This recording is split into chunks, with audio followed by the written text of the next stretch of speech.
What's really, really, really good? It's your boy Aaron Bevins, and today is day 9 in the 180-day challenge where we're going live every single day, locking up leads live, negotiating with sellers, and showing you guys how we are going to generate $180,000 in 90 days or less. But today is a little bit different. Day 9, we turn the 6 upside down. It's a 9 now. 9. Day 9 is special, y'all. Day 9 is special because today I got my brother. Okay, I don't think y'all hear me. I got my brother from another mother. All right, Joey Bebo. I got shirtless Bebo in the building. What's good, fam? What is good? I hope you're doing good today, my brother. I hope everybody listening is doing good. Me and Aaron did a couple lives together about what was it last end of last summer into the end of the year last year, and we ran up another challenge, kind of crazy challenge, but yeah, on market. Now you guys get to see the two of us lock up deals live direct to seller, and we know what happens when we're direct to seller. It is just a lot more electric, a lot more fun, and you guys know who could close out here. We know I'm a closer. We know Aaron's a closer. So this shit's gonna be fun tonight. Yeah, we're going crazy today. We're going crazy today. We're really excited about it. So here's what I need from you guys. We're gonna get right into it. It's not gonna be a whole lot of fluff.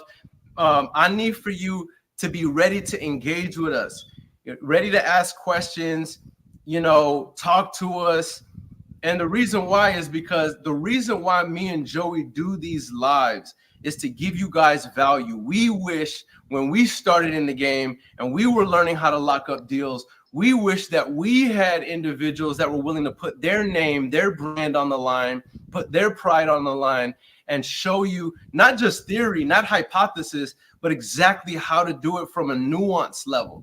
All right. So where are we at in the 90-day challenge right now? As of right now, we are at $140,000 in projected revenue as of day 9, y'all. Now, what's crazy about it is that we're only calling 2 hours a day.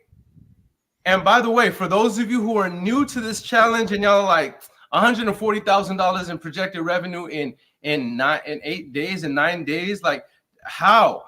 Go back and watch the lives on every single day except for yesterday. On every single day, had to sip this water.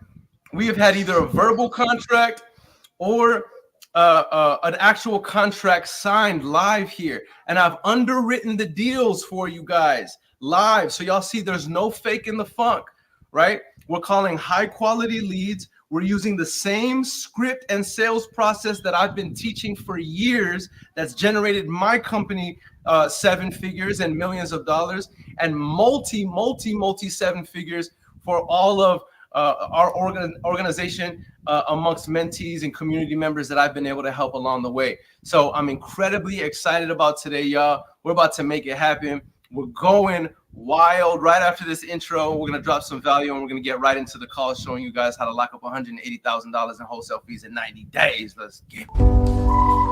We made it, that's facts, ayy. We the greatest, that's facts, ayy.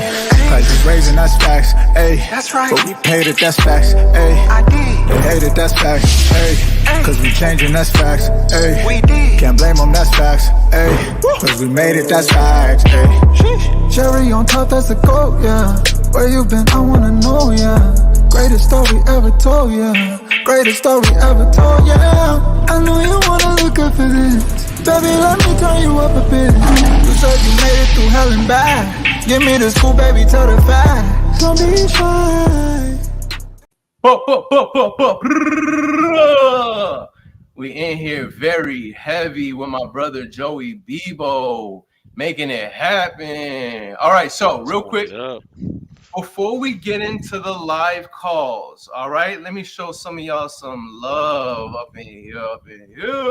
Luis Barahona has been on every single live that we have done up until now. Luis, thank you for showing love. Thank you for coming through, bro, and engaging.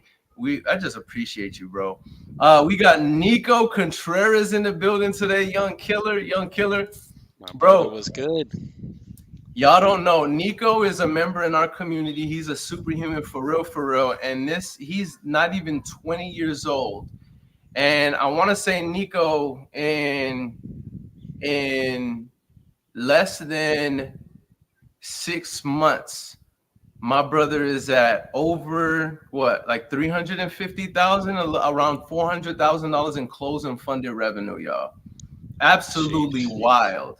All right, we got my brother Marcus Roman in the game. Me and Marcus just had a one-on-one call yesterday. Marcus is going to be at over $300,000 for the month of May. And I'm Let's talking, get it. I'm talking already assigned EMD hard. Like my man is really going crazy. I told Marcus, I said, bro, there's no reason why you're not at seven figures by the end of the year. We got Brandon and Chantel in the building. I just had a one-on-one. Brandon and Chantel, they're superhuman. Let me tell you about Brandon and Chantel. They're out of Houston. This is going to be their first. They're going to hit a $60,000 week this week, and we're talking about EMD schedule closed and funded. All right. I mean, this is amazing what we're seeing in the community. But the reason why I shout out people so heavy, y'all, is because I want y'all to know when y'all see my numbers and what we're locking up, I want y'all to know it's not capped. You're seeing it here live, but there's lots of members in the community that are doing it as well. We got Chris Kelly, bro. Chris Kelly's whole organization is going nuts right now. I've watched this guy like turn the ship around, and I had a conversation with him early, like actually a few minutes ago. And then I was like, bro, like we're gonna hit gold this year, bro. We're gonna hit gold this year. CJ Brown, what's up, CJ? We miss you in the family, bro. We miss you in the family. All right, with that said, guys, today is day 9 of the 90-day challenge.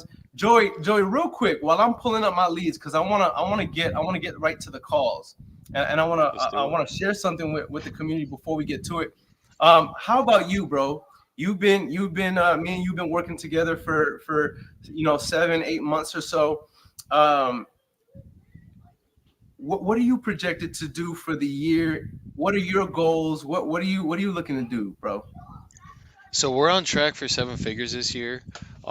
First, I did a challenge myself at the beginning of this year. I was 500K in 90 days. I closed out 227. So didn't hit the challenge, but I mean, I can't be upset about 227,000. We have We're projected to do 7 figures this year. Like that's a fact at this point. But my goal by the end of this year is to do $1 million a month. We're on track to do $500 a month. So we are $500, 500,000 a month.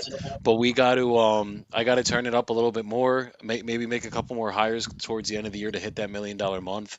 But I know it's in our fingertips that we're going to be able to get there. And then once we get there, we're not leaving there. So I got a team. I got a beautiful team with me right now, and they are. When I say they are lighting shit up, like me and Aaron were talking earlier today. I had my one guy Jose in the last 2 days locked up 4 contracts himself, and I think the projected revenue is like just disgusting. On those, I got to look at the exact numbers, but just one of them is like 30 to 40K assignment fee easily. Tyrell is our other acquisition guy. He's been lighting it up. He just moved to Mexico yesterday, got back on the phones today, got a contract today. That one's another good one. I think that's at least a 20K assignment fee right there. And then Dispo, we got Shantae and Javier, and they have been lighting it the fuck up. We're in between TCs right now. We actually basically just found one today. So we're gonna be hiring a new TC on the team. Shantae took over doing the TC work for the last couple of days and doing Dispo. She's been going crazy. And our new Dispo guy, Javier, literally has his first assignment that we're probably gonna be signing by tomorrow. And that's gonna be projected probably 15K spread right there.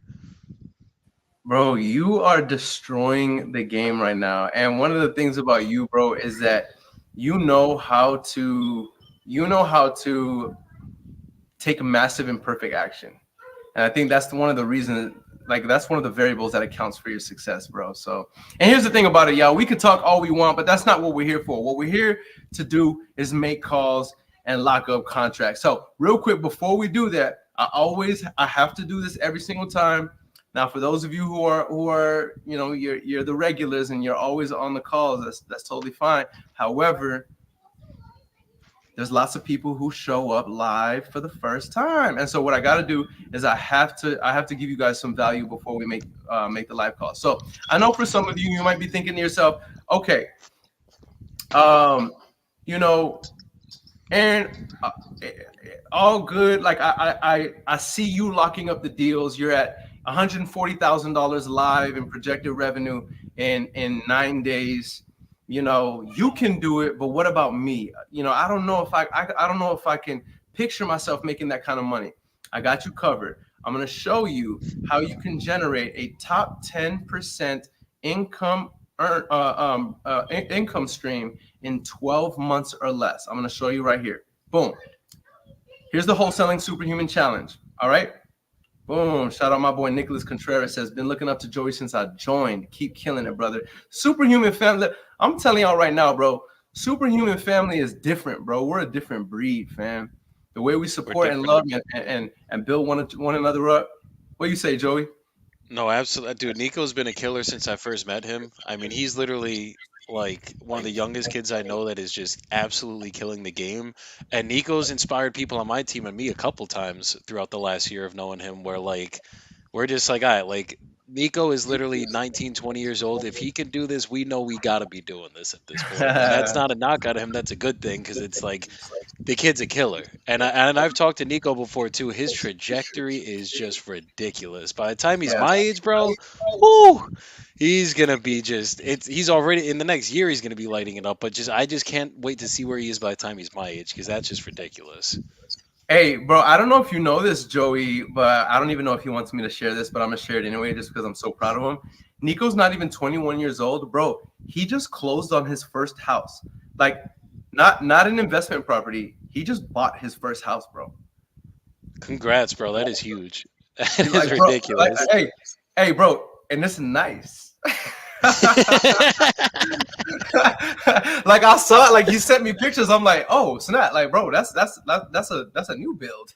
That is crazy. And here's the thing about it. Like it's when you focus and you follow the process and you follow the system and you have faith and you have a good attitude, like there's nothing you can't accomplish, especially in this business. So let me drop some value for the fam real quick, and then we'll hop right into the calls. Here's what it looks like, y'all. Let's make this very tangible for you guys. We're calling it the Wholesaling Superhuman Challenge. All right, so you can start following along and doing this challenge on your own while we do this challenge for you daily. And this is a way for you to basically get coached by people like me and Joey for free. Whereas in other scenarios, you might have to pay $5, $9, $24, $45,000 to get this level of accountability and access to Joey and me, right? You can follow along with your own reasonable metrics, and you could come on these lives every single day. And I'm going to show you how to generate a top 10% revenue stream in 12 months or less. So here's what it looks like. It's the Wholesaling Superhuman Challenge. 6 figures in 12 months or less with predictability. Here's the focus: lead generation, acquisitions, and selling contracts. This is what I want you to focus on for 12 months straight. Here's what it is: 5 to 10 offers a day, 6 days a week. That's all I need from you. 5 to 10 offers a day, 6 days a week. Here's what it is. I need for you to solve for X, which means 5 to 10 offers a day, 6 days a week. If you do this, I'm submitting to you that you can be at 2 contracts a month. Now, if you're a rookie wholesaler, you should be able to close at least 50% of the contracts. Average wholesaling companies can close 65% of the contracts they execute. Rookies can do 50%. So if I can get you to 2 contracts a month, that's 1 closing a month. That's 12 fundings a year. Average deal size for rookies, not in our community, because I want to say Joey Bebo's average deal size is like 27,000. My average deal size is 20,000. So Joey's bigger. I you know what I mean? It is what it is. I'm not mad at it. But yeah. So average deal size for rookies though is 15,000. So if you're closing 12, $15,000 deals a year, I just showed you how to generate $180,000 in 12 months. And the reason why that's so exciting is because as of 2023, top 10% income earners in one of the richest countries in the world, America, generate $160,000+ a year annually. All right, so follow these metrics and you can be a top 10% income earner. Stop playing with them. All right. With that said, let's go ahead and get to it, man. Let's get to Hell it. yeah. Yo, you And got one your thing leads I'll ready? add to that too Go is you could ahead. do that shit from the comfort of your own home. As long as you got a cell phone, you got Wi-Fi, and you got a computer to call from or look up comps on, you guys could do this shit literally from anywhere. That's why we do the shirtless lives, because like there's days I'm just walking in the office in my boxers, and we get it done anyways. We're still closing deals. It doesn't matter where we are, what we're doing, what we're wearing, none of it. We just gotta close, because at the end of the day, all they could hear is my voice. As long as I sound good enough and I know what I'm saying, you guys could close deals too. That's how this shit goes. Man, hold up. Man, hold up. That's why we have shirtless Joey, shirtless Bebo in the building. Bro, do So you we tried to realize get that? shirtless Aaron, but he never did it. Here's the thing about it. Like shirtless Aaron, I have a whole significant other, bro. Like I'm trying to respect her, bro. I'm trying to I respect feel you. her. What I I look feel you. like out here, like showing off the pecs, and my pec game is strong, bro. Oh, we've You all know what seen I it on mean? the gram. You said what? We've all seen it on the gram. Aaron doing his little flexing videos, looking gigantic. Well, I mean, it's not like I'm not trying to flex, you know what I mean? But it's Motivation, there. bro. That's why we do it. It's there, We put the work in, so Man, sometimes I'll be on my Andy Elliott, you know what I mean? you got to. All right, so I'm gonna go ahead and hop into the first one. I'm gonna hop into the first one. Joey, can you come up? Can you come up higher, bro? I feel like I'm so much higher than you on the screen. I feel like I'm like low too right now. Is this better? Yeah, that's perfect. That's perfect. All right, I'm You guys just calling the sit first lead. Let's extra get to up it. today. Tayani says, Tayani "Don't said, "Don't skip skip." leg day, though, superhuman." Nah, that's Oh, I facts. had leg day today. I'm gonna be hurting tomorrow. I know that much. All right, I'm making the first call, y'all. Let's get to it. Oh, we got Ryan Wilkerson in the building. What's up, Ryan? What's good? Hey, Stanley. Yeah. Hey, this is Aaron. I was calling about the. Aaron? Yes, sir. I was calling about the property on 17th Street. You had spoken to one of my agents about it, and I just wanted to call and introduce myself because I'll be the one making you an offer on the property. If you had a couple minutes to talk. Yeah. Awesome, awesome. Well, Stanley, normally how these calls go, I won't take a lot of your time. I'll get straight to the point. I'll have a couple questions for you about the property, and you might have some for me, especially if you're going to do business with me. And then we'll see if the property qualifies for a cash offer. And if it seems like we're a good fit, then usually I'll drop a purchase agreement for us to review together before moving forward. Is that fair? Okay. Mm-hmm. Okay, perfect. So I'm pulling up the property right now on my computer, and it looks like a really good property. What makes you want to sell it? I don't. Okay, you don't want to sell it? I would, but the guy called me. Okay, gotcha. If you gave me my offer, then I would, yeah.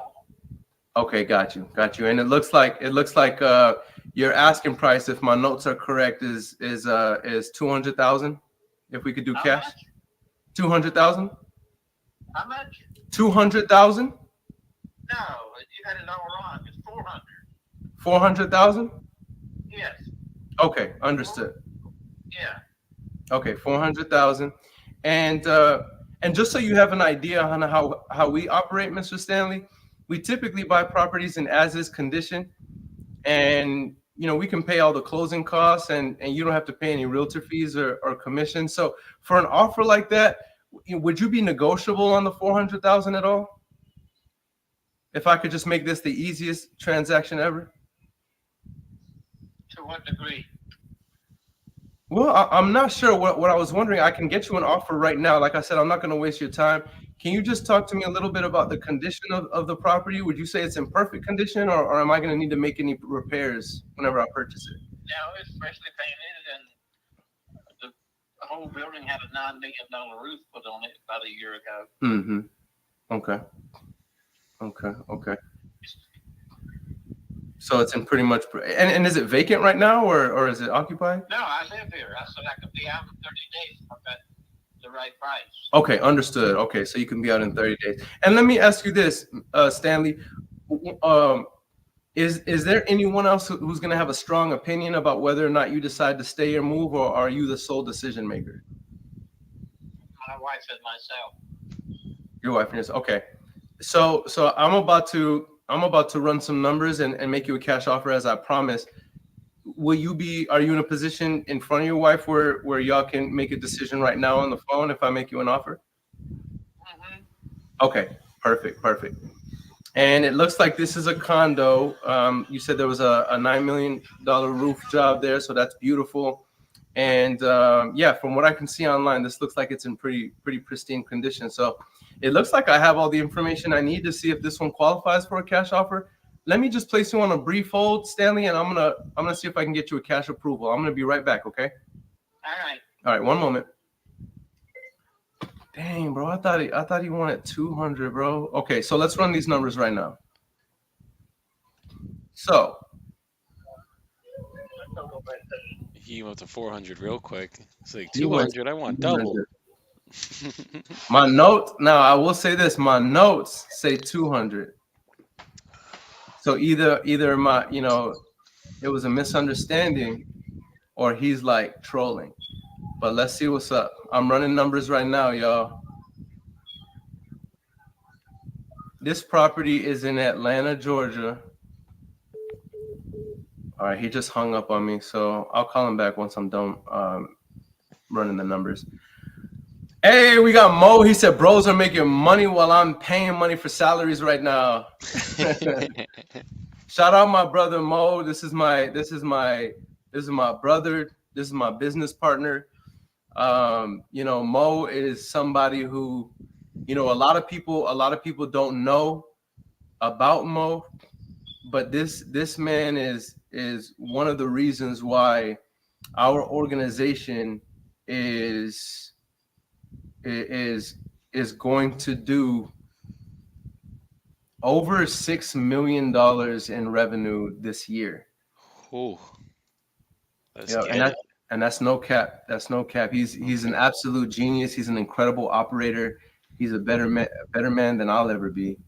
And I can't take credit for what we're doing, because if it wasn't for him, we wouldn't be where we're at.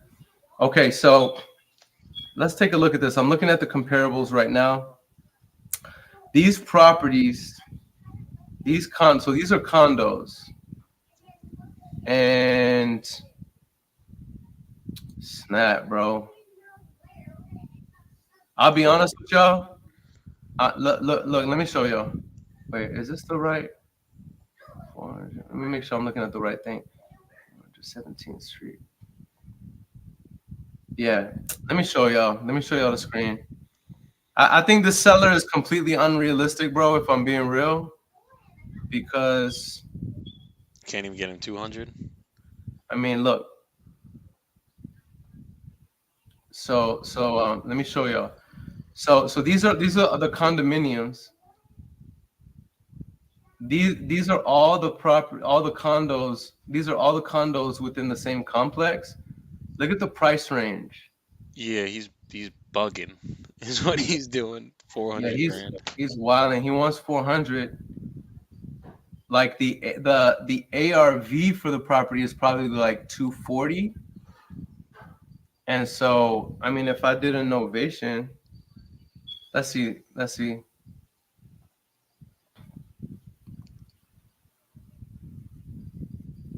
When I'm so far off, I'm probably just gonna offer an ovation.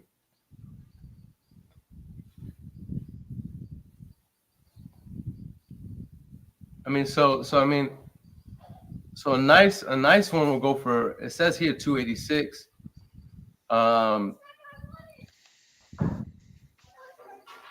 Zillow. What's the one that went for 329? Is that in the same complex? You see one for 329 where? 417th, right there. Oh yeah, no, it's a different complex. Oh yeah, no, it's the same complex. Let's see. Let's look at this. Check the lot square footage. It should say. Well, no, it's a condo, so it's the same. Gotcha. So I mean, so something in good condition. So this one, it looks like this one. Let's look at it. MLS details. This one sold in 28 days. So, and it didn't look like it was like fully rehabbed, and it was 750 square foot. Ours is 700. So let's say the ARV is exactly that. Let's say the ARV is 329. So if we wanted to sell it as is, 300 times 0.9, 270 is what we could sell it for, minus 25K. I mean, I could be at 240. So I'm just gonna call him back and make it the offer. Why am I gonna do that? Somebody might say, Aaron, he wants 400K. Why would you call this man back and make him an offer for 240? Well, because I have a philosophy that says you make an offer when you get somebody on the phone. So that's how we're gonna be at $500,000 a month. That's it. Me and you work a little differently sometimes in that lane. We know that, but it's whatever gets the job done at the end of the day.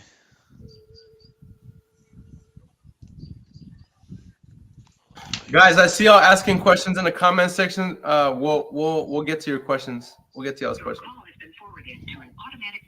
All right, he didn't answer, so y'all already know the name of the drill. We call back.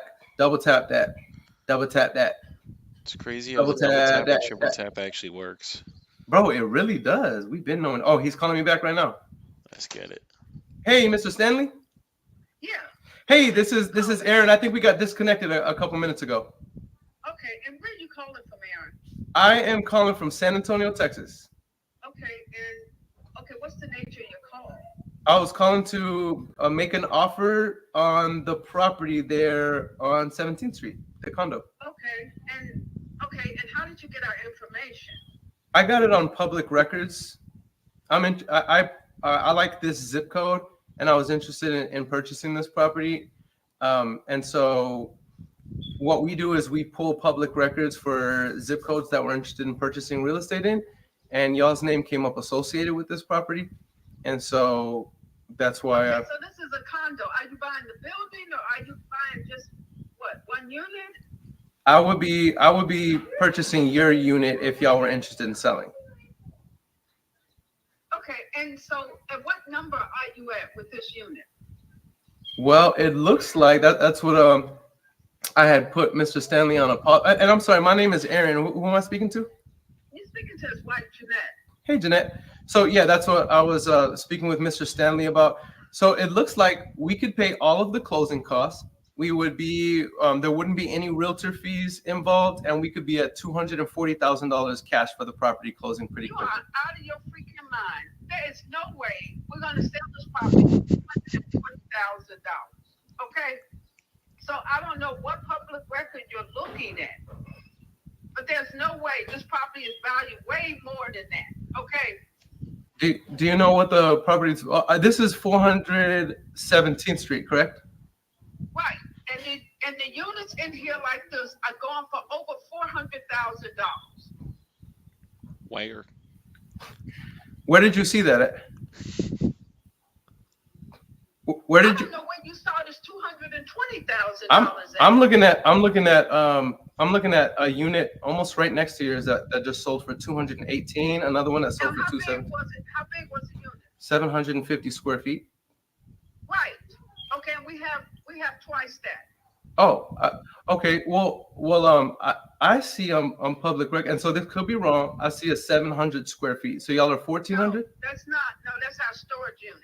Oh. No, so we're not interested anyway. Okay, we're not interested. All right. All right, Miss Jeanette. You have a blessed day, and thank you for your kindness. Bye-bye. Appreciate you. Bye. Good Lord. Wow. Yeah, she is definitely wearing the pants in that relationship. Oh yeah, she called you back, not him. Yeah. Oh yeah. Yeah, she called. She said, "Give me that phone." Oh, let's get it.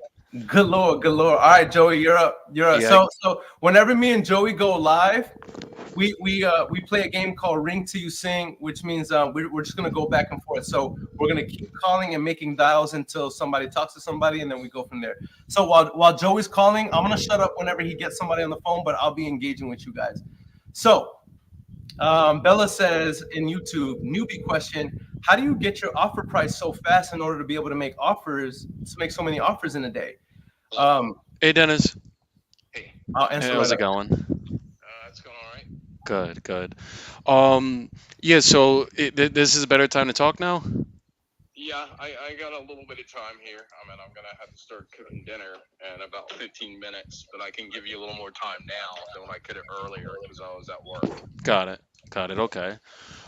So let's just dive right into it then. So the one on D Street in Spring Lake, that one, Yeah. how much were you looking to get for it again? I tell you, I think whenever I talked to maybe your partner, and as I was talking to you a little bit earlier today, I look at these trailer parks as pretty much equals. Okay. One just has 13 lots on it, and the other one has 11 lots. The one in Spring Lake has 13 lots on it.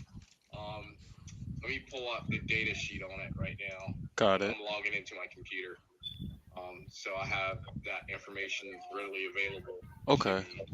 So to ask questions, Yeah. I And give you exact acreage for each one. Do this. can you guys hear him good? Yeah, we can hear him perfectly, bro. Cool. Yeah, I just walked in from freaking soccer practice with my son. So Got you. Do you coach for him, or you just there to watch? yeah, I mean he plays on a league, and I just kind of go and watch him. But he was just doing some practice tonight. So Got you. Got you. Okay, good. let's see here. Get to the folder. Go parks. Parks.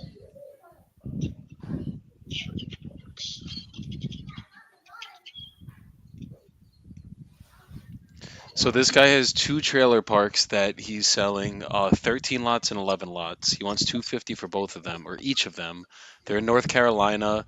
Um, I feel like we could give him 250, but I'm gonna obviously try to negotiate with him. A Street.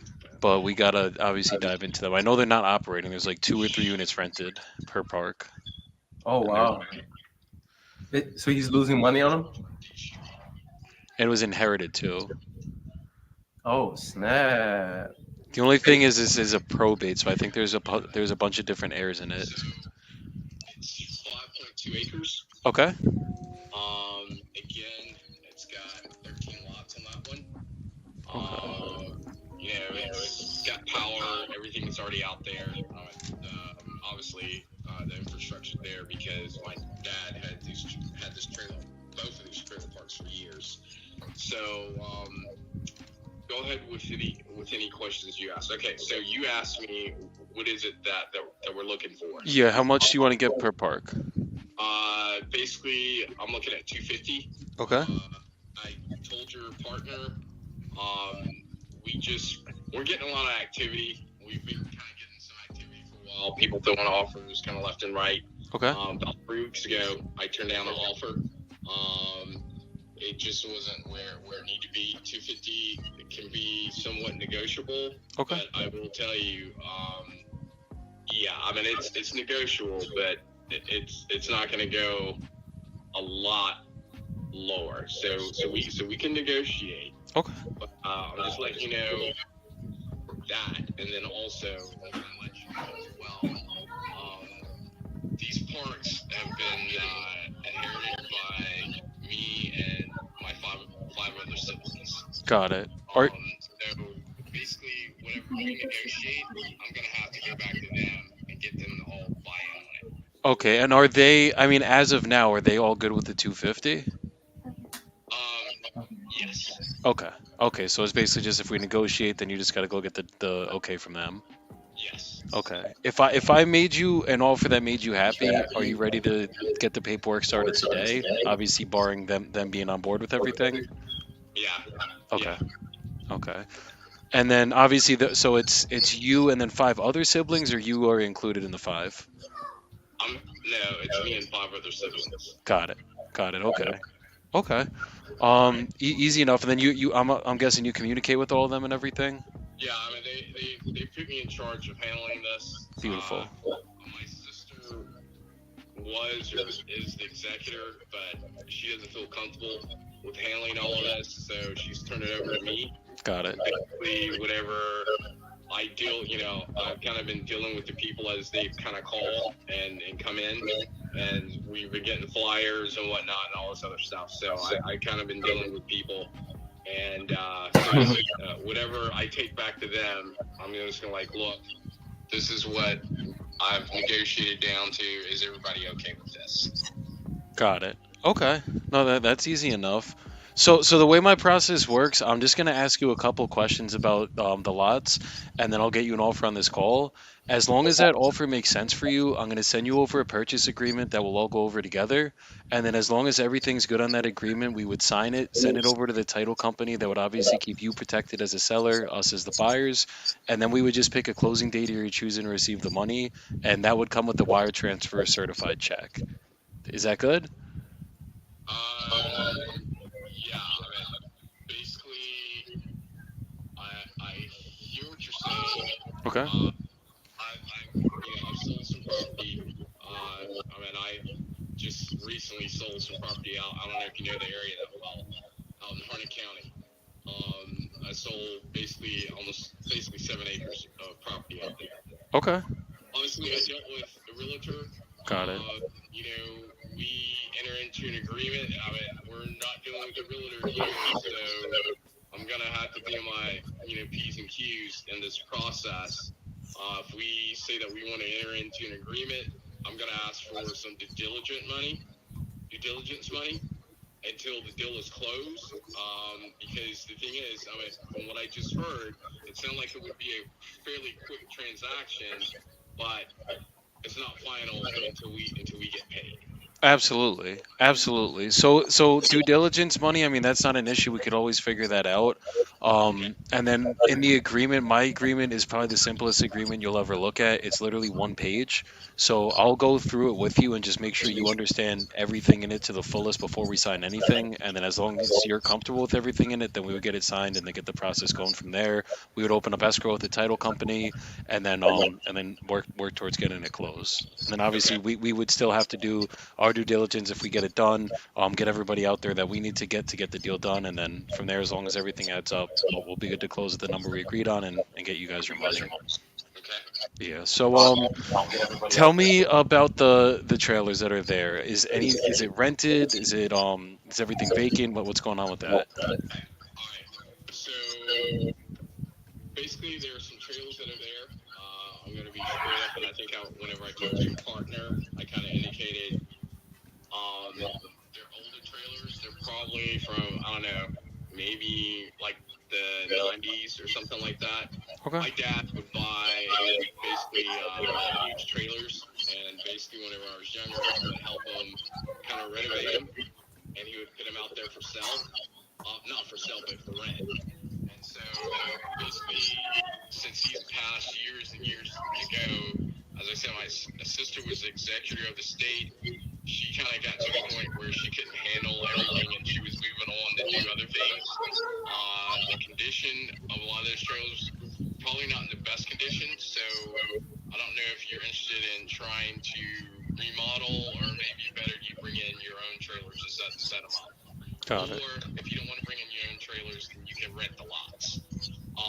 There is one long-term tenant still out there that, basically, if there's any issues or anything, she contacts my sister.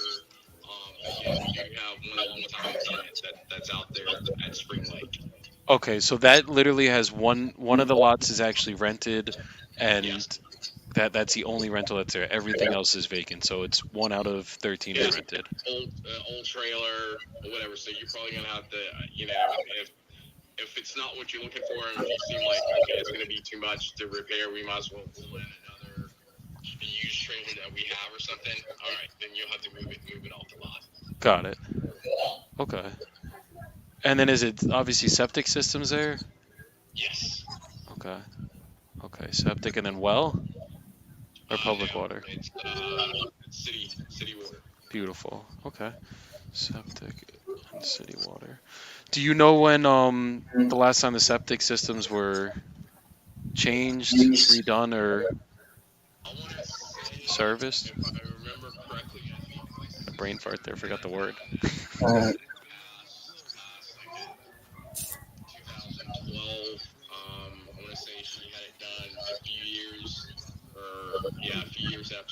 So I would probably say within the last, I don't know, maybe 8 years, maybe.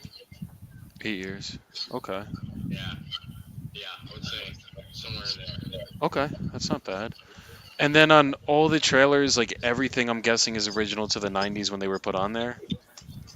Yeah, those trailers were, as stated, they've got some age on them. At one time, I was thinking about just, trying to head it up myself and take care of it, even if I need to buy some new trailers and get them out there and just rent them. The thing is, I'm in Alabama, and all the way up in North Carolina, I'm not going to have time, and I don't want to turn it over to somebody else, kind of doing things, and I'm not there to see what's going on. Got it. So it just kind of got to the point where, okay, at some point, we're probably gonna, get it up for sale. Actually, about a year ago, we were talking to each other, and just trying to get everybody on board, kind of on the same sheet of music, so we can get an agreement signed. And then we kept getting a lot of activity, so we never did enter into a full agreement with the realtor. So so we're just at the point now that we're going to sell it one way or another. Someone's going to make us the right offer. The offers have been getting better. But yeah, it just wasn't good enough, the last offer. And so basically, again, at some point that we're just going to sell it. Got it. Okay. And, just to kind of give you a little heads up, just to kind of be a little transparent here, it does got some I want to say trees, but some maybe unkept, maybe bushes and stuff that have kind of grown up a little bit. So if you buy it, you're probably going to spend, probably $3,000. Probably get someone to build there, just to kind of cut everything back. At the back of the trailer park as well, I'm going to give you some more information. As we have the 13 lots, at the back of the park, there is an area, a fenced-in area, where my dad would keep heavy equipment. My dad used to have a construction company. Okay. And he had a fenced-in area, kind of at the back of the lot, where he kept, like his backhoe, front-end loader, low boy, and stuff like that. So it's got an area kind of in the back of the park. I don't know if it could be approved for you to add some additional lots back there or not. But there is kind of an open storage area in the back of the park. Got it. Okay. Do you know how much land is part of that area, by chance? No, I don't. Maybe a quarter of an acre, maybe a little less. But it's a sizable area. If you keep in a backhoe, front end loader, low boy, and he had some other stuff out there like a dually and stuff. So it was a decent sized fenced in area that he had for open storage. Got it. Understood. Okay. And what's the reason that you're selling at this point? I just told you. We've been getting a lot of activity. Again, 3 weeks ago, we turned down an offer. They've kind of been all over the place. The last person that made us an offer, I think they were going to see, could they get it somewhat close enough for us to bite, but I was like, no. I wasn't even going to bring that to my other siblings. In terms of what? What do you mean by that? We don't, but we're not there. And so, we just kind of have these two trailer parks on our hands. Got it. And so my other siblings are kind of ready to sell as well. And no one lives close enough to go out there and manage it. And don't get me wrong. I was very close at one point in time, just going ahead and just biting a bullet and getting some trailers out. Just the more and more I thought about it, I'm like, I'm not there. And I just don't want to turn it over to someone to be doing things that I can't really manage. and see. Yeah, no, I have a lot of people I work with and properties we've had where the properties are so far away, and then you think you have a good property management company, and they end up screwing you in the long run, Yeah, and it's just exactly. I didn't want to go down that road. And see, the thing is, obviously, whenever my dad had him, my dad lived there in Fayetteville, so he was always close by. Whenever I was a young kid, I was going with him every weekend or every couple of weekends. We'd go by and just kind of, because he was, but he had heavy equipment there, so we were always there getting his backhoe out, his front end loader. So we were always around. got it. Oh, that makes sense. It sounds like you and your dad were pretty close. Yeah. I mean, whenever I was a young kid, I used to help him remodel trailers and stuff. Every weekend while I was in school, every weekend I would freaking go out with him, and we would freaking fit in new carpet, do plumbing work, all sorts of stuff like that. So yeah. That's amazing. So are you gonna buy some properties out in Alabama then, it sounds like? Like, are you in the investing game yourself? Yeah, I got 10 acres here in Madison City. Okay. And I'm getting ready to start building. That's awesome. Yeah, I purchased 10 acres about 5 years ago. Okay. Before everything got completely apeshit crazy around here. So yeah, I'm getting ready to start just right now. What are you putting up there? Basically, the acreage I purchased, but it had an old house on it, and so I'm gonna demo the house. I'm gonna demo the existing driveway, old pavement, and then I'm relining the driveway, coming back and putting a structure. And yeah, me and my family gonna end up living out there. Got it. That sounds amazing. Okay. And how quickly do you need to get this do you guys need to get this closed out in? I mean, it's up to you. I mean, if we enter into agreement, I can take whatever we agree to my siblings, get them all on board. And it may take maybe 2 days at tops, probably 2 days at tops for me to pull everybody together.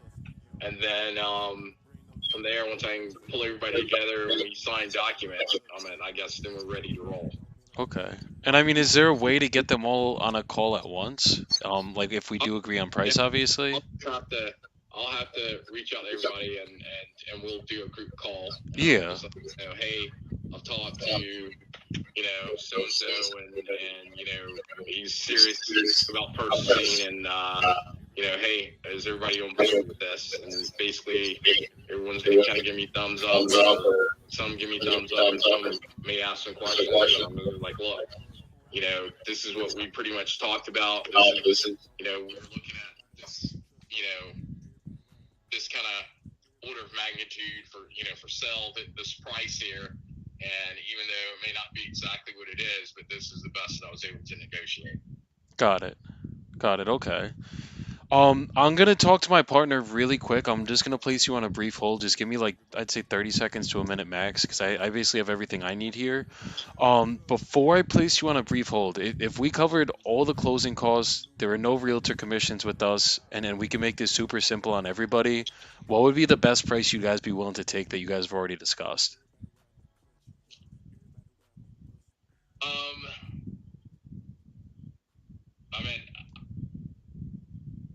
We've discussed 250. Again, I haven't had the conversation. Okay, well, if we get off of this, is everyone gonna basically whatever I'm able to negotiate? I'm gonna be taking it back to everybody to agree. Okay. Well, what do you think, I guess personally, then would be a fair number? Like, obviously, if we could do cover everything and make this super simple on you guys.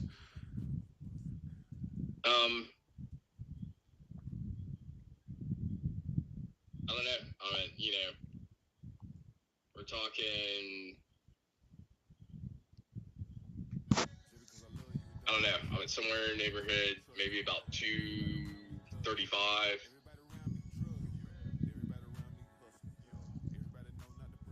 Okay. So about 235. Like, if we could get you that, you would be happy with that number? I'll take that back to everybody. Okay, but that is a number you would be acceptable for you though. Yeah. Okay. Okay. I just want to know before I go back to my partner, because if we can make it work, we could get everything kind of going today. So just Are you interested in both or just this one? I'm interested in both. I just wanted to do this one, like do one by one, just so if we could do this one, we'll go over the next one after, regardless, and then kind of take it from there. So let me just talk to my partner. Just give me like literally 30 seconds, and then and I'll be right back. I'll tell you if we could do that 235, and if we can, we'll just get everything going from there, and then go over the other one as well, really quick. Okay, cool. 2 seconds. So I underwrote this deal before just off of cap rate. If I want to sell this at a 15 cap and you could rent, I think I was doing it off 1,000. It's like 938 is the average rent in this area. So let's do 938 really quick. 938 times 13. So this is a pro forma cap rate, guys, just so you guys understand. So this means like once we get the property going, not right now. Right now, this shit is not doing anything. But once we get it going, how much will it be worth to an investor? Because that's the only way that you could figure out the numbers for this, because there's no comps. Obviously, we're doing a mobile home park. This is basically comping a multifamily property.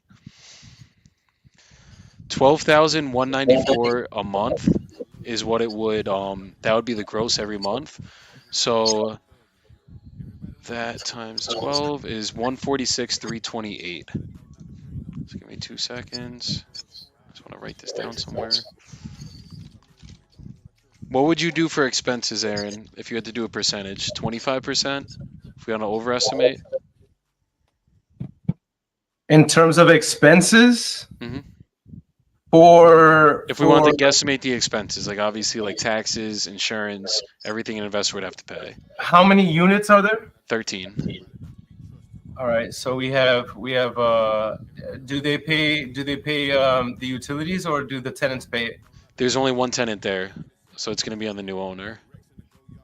Let me get the taxes really quick, actually.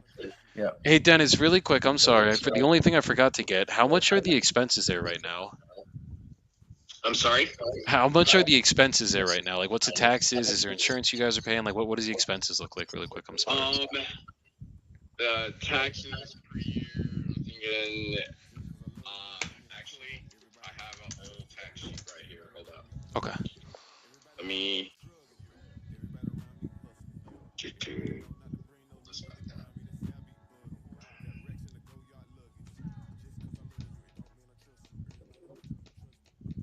So if it's bringing in 12,000, if it's bringing in 12,000 a month, bro, just go ahead and say that. Go ahead and say that 65% of it is going to be profit. 45% is going to be expenses.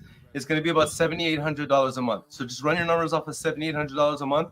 If the number is 12,000. That way you don't have to keep them waiting. Like that's very healthy, bro, and reasonable.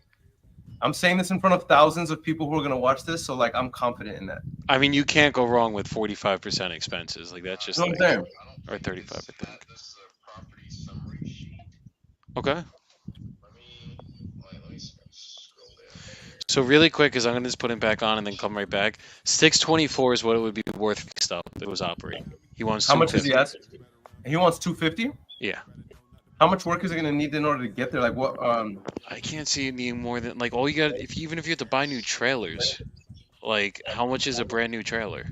Well, you can if you're doing a mobile home park, you have them bring their own trailer, and then rent the lots. So you rent a lot, then Okay, yeah. it's literally just clearing off the trailers then. Yeah, you can sell this. You can sell this for 300, bro. You can sell this for 300, 350, bro. I was thinking 350 all day. Yeah, just lock it up. Try to get them lower if you can, but like just lock it up. I read. $1,800, so I'm thinking it's probably around $2,200, $2,500 or something like that. Wait, a year. Yes. Cool. Right now, yeah, I'm just seeing. This is what year is this right here? I'm trying to see the date on this document. Yeah, this is in 21. So it was $1,800. Got it. Okay. So it's probably around the same, or maybe 1,900. Even if we call it 25, that's fine. Okay, cool. Okay, just give me 2 more seconds. That was all we really needed. Hold on. All right, I'm gonna lock him in at 235. I'm giving him his number. I mean, we're good. Oh, he wants. Oh, he said 235. I got him from when I said what's the best you could do. He's at 250. I got him down 15K. Yo, let's go. Let's go, bro. Lock him in. Thank you, RJ Bates. That was all. That's a page out of his book right there. Let's go. Let's go. Y'all tag RJ Bates. Tag RJ Bates because he's helping the kid lock in an additional 15,000 in revenue one time for the one time. So there. I believe that we could sell this for 350. And if you're locking it in for 235, that's $115,000 assignment fee, bro. Minimum. If I'm wrong by 50%, it's still a $57,000 deal. So like you Yeah, can't I'm not lose. mad about it. You can't lose. You still there, Dennis? Yeah. Okay, good news. We could do the full 235. Okay.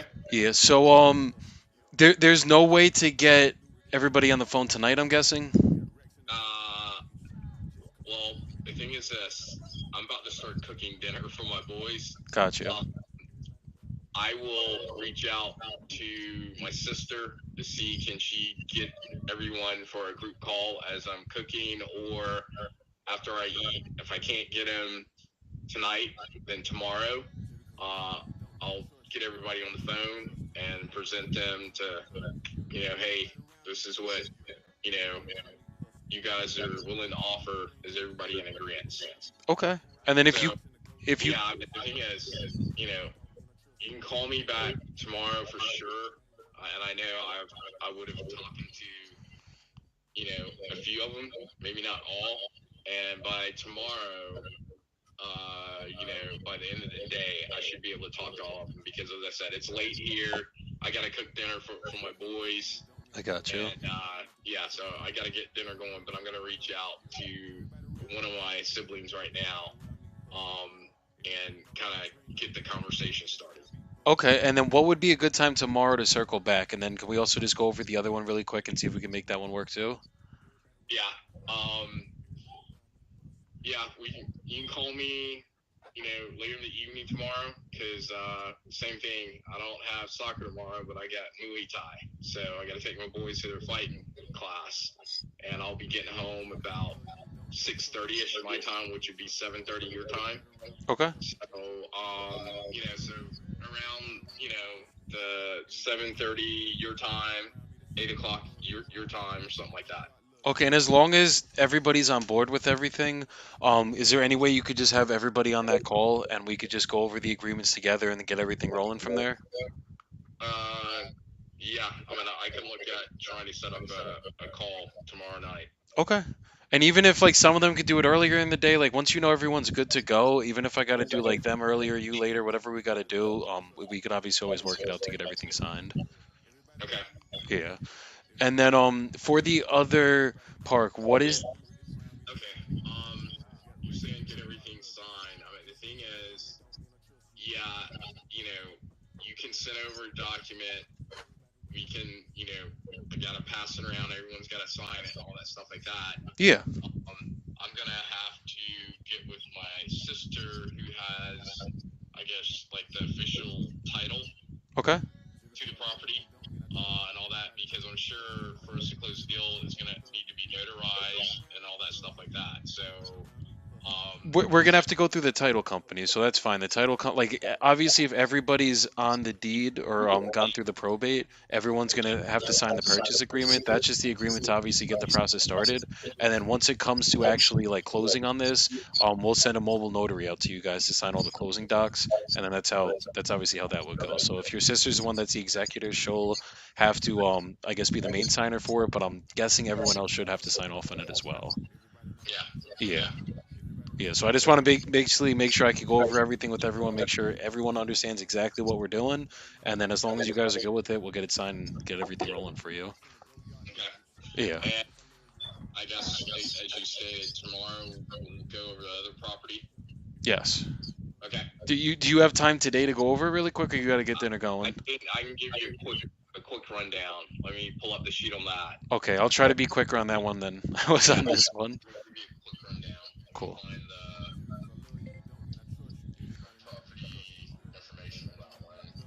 Okay, perfect. All right. You got While he's getting Joey a quick rundown, I have a quick question for y'all. I hope I don't offend anybody because I know there's a lot of people out here that don't drink. But oh babe, what kind of drink did you make me? I wanted to ask everybody, what's y'all's drink of choice? I'm sipping right now. What did you make me? What is this drink? So, give you a rundown on this. Total acreage for that one is basically 2.2. Well, it's 2.183. Okay. So All right. it's I just because 2.2 I'm gonna let acres. everybody know. Again, Thank you. that one has 11 lots on it. And an open So storage good. area as well. My dad used to live on this trailer park in his later years. Okay. He had a double wide sitting over an open storage area, and then he had across from that another kind of open storage area where he had some goats and stuff, and a barn set up. So the possibilities of you guys adding in some additional lots, I mean, it's there because there's a lot of area that's not used. So that's why whenever I was talking to you originally, we kind of consider these both kind of equal, even though this one's larger, but it doesn't have as many lots as the other one. But but you have a lot more land to play with. How many acres is this one again? I'm sorry. It's 2.2 acres. 2.2, and the other one's 5.2. Yes. Okay. No, other one was 1.52. Oh, 1.52. Got it. Okay. Okay, so this one's 2.2. So we definitely have more room to put more lots as long as we can get it approved with the city. You got a lot more area to play around with. Got it. Okay. The only thing with the other one, the 1.52, as I said, there was an open fenced-in area in the back. I don't know if you could get approval to put a couple more lots right there. Again, it was a storage area for heavy equipment. And also, as we're talking about this new one in Palm Springs, my dad had a barn, he had some goats, and he had some heavy equipment. It was like a backhoe or two that he would have sitting out there. And then across from that open storage area, he had a double-wide mobile home set up. And so that there kind of gives you indication that, okay, he had a double-wide home set up across from the open storage area where he had a barn, and he had it fenced in, and he had some goats running around out there, and like a tractor or a backhoe sitting out there. So that just kind of gives you an idea of, the sizable area that you have to work with that you could potentially get more lots on. Got it. Okay. So they're basically identical. The only difference is this one's a little bit bigger, 2 less lots. What's the vacancy and rentals on this one? There's no one out there on this one. Okay, fully vacant. Got it. Yeah. Got it. Okay. So just to give you the kind of quick and dirty on this one. If you come up with some more questions, you can ask tomorrow whenever we touch base or whatever. And as we're in the process of trying to work the deal for the first one. Is that septic and public water as well, really quick? I think this one. I'm not sure if it's septic. I'm not sure about it, but I will tell you, I do know from whenever I was younger that, and I would go out there, and it was on a well system because my dad had a pump house. Got it. So I don't know, like from whenever I was freaking, 13, 14 years old, where the water lines are. They've done a lot of building around there.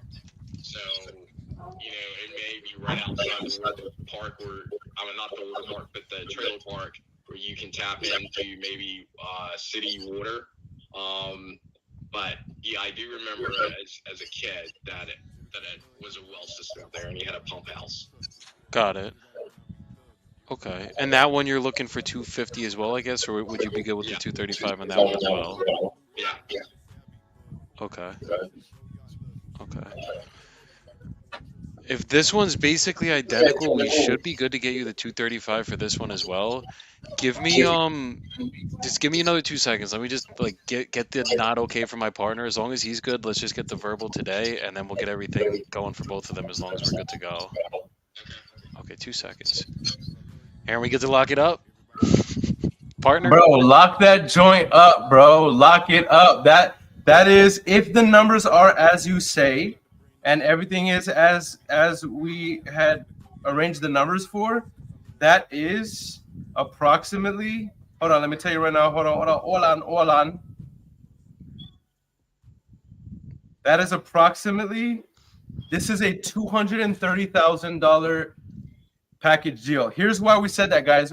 We came up with a valuation based off of basically a $7,000 cash flow, $7,000 a month cash flow minimum. Because the tax is $2,500 a year. Yeah, and so basically what that looks like is we can sell the property for about $350, and so it's about $115,000 per mobile home park, which comes out to be a total package price of $230,000 assignment fee, which Joey's like breaking records for biggest assignment fees this year. So I wouldn't doubt that he's able to do this. So Joey, I say go ahead and green light, bro, like run it. Okay. Hey Dennis, you still there? Yeah. Okay, we're good to go with the 235 for that one too. So I'll get everything drawn up for tomorrow. Just shoot me a text when you know, like, if everyone else is on board, and then I'll plan to give you a call around 7:30. Okay, fair enough. Okay, perfect. And just shoot me over the other address as well, just so I have the address for both of them, so I could get everything like drawn up and good to go. Okay, all right. I'll shoot you a text. It's probably gonna be after I eat dinner because I gotta get that home. My boys are hungry. Nah, go do your thing. Go make dinner for your boys. Go have a good rest of your night, and we will touch base tomorrow. All right, fair enough. I'll talk to you in a little bit. Okay, take care, my brother. All right, wait. All right, give me your first name. Joey. Joey? Yes, sir. And what's your last name, Joey? Bibbo. Bibbo. Bibbo.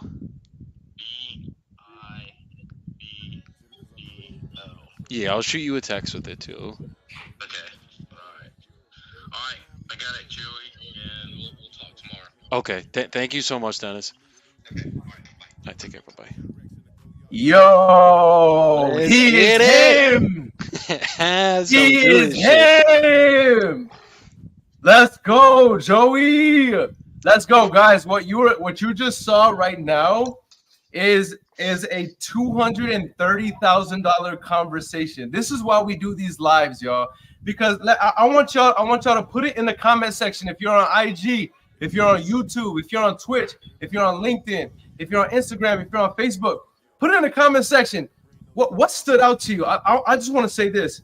What stood out to me was the fact that Joey's always so poised. Do you notice how like he just has it together?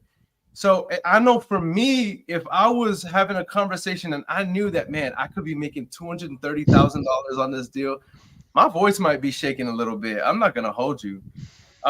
So put your feedback in the comment. This is the reason why we do these lives too, or another reason why we do these lives, guys, because when Joey gets on these lives or at the beginning of this call and he's like, I'm projected to do $500,000 a month by the end of the year, and I'm shooting for $1 million months. You just saw him spend the last 15-20 minutes negotiating a almost a $250,000 assignment fee. Right? And he's doing it like it's nothing because he does this every single day. And that's why I put in the comment section earlier, Joey's team locked up 6 contracts in the last 7 days and assigned $55,000 in the same amount of time. Like, my man really does this because he does it every day. That's why he has no problem. That's why he has no problem putting his brand on the line and doing this live. It's not very many people that's willing to do that. But look at what Jordan Holt says. Cool, calm, collected, like a surgeon. Herman says Joey mirrored that seller to the T, tonality on point. CJ Brown says just a convo, calm and collected. That's what exactly, guys. This is what stood out to me. You know what I mean? I love it. On IG, somebody says please break down the cap rate. Lazy OK on IG. Lazy OK 2000 on IG says, please break down the cap rate. Can you just break that down real quick, Joey? Yeah. So I got to do the numbers again. So we said 146,328, which would be that would be the gross income it would be projected to bring in once it's operating. If we just did straight rentals, not doing the lot rents. So that would be 12,194 a month. Aaron said run it at 35% expense ratio, so that or expense rate. So if we did 14 or 146,328 times 0.35, that's backing out 51,214. Or we could just do the other way, 146,328 times 0.65. That brings us to 95,113 a year. That's what it would net a year. So what I did there, I wanted to see if because I'm in North Carolina, I'm not in New Jersey, I'm not in DFW, I'm not in San Antonio, so I'm not going to try to sell this thing at a crazy low cap rate. We got to get the cap rate as high as we physically can.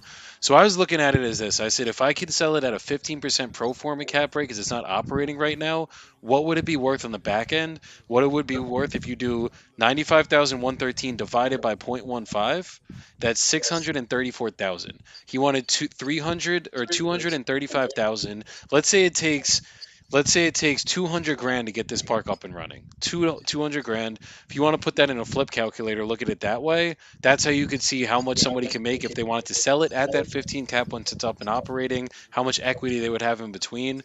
So if we took out, let's say the 235 he wants, and then they want to make, let's say it costs 200 grand of profit. I had 200 grand to fix it up. Wait, I did not do this right. Hold on. Hold on a second. 146 divided by times.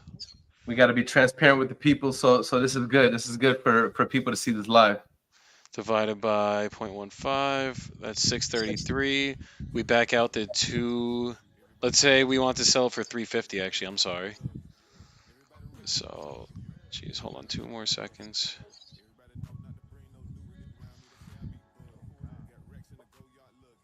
Divided by 0.15.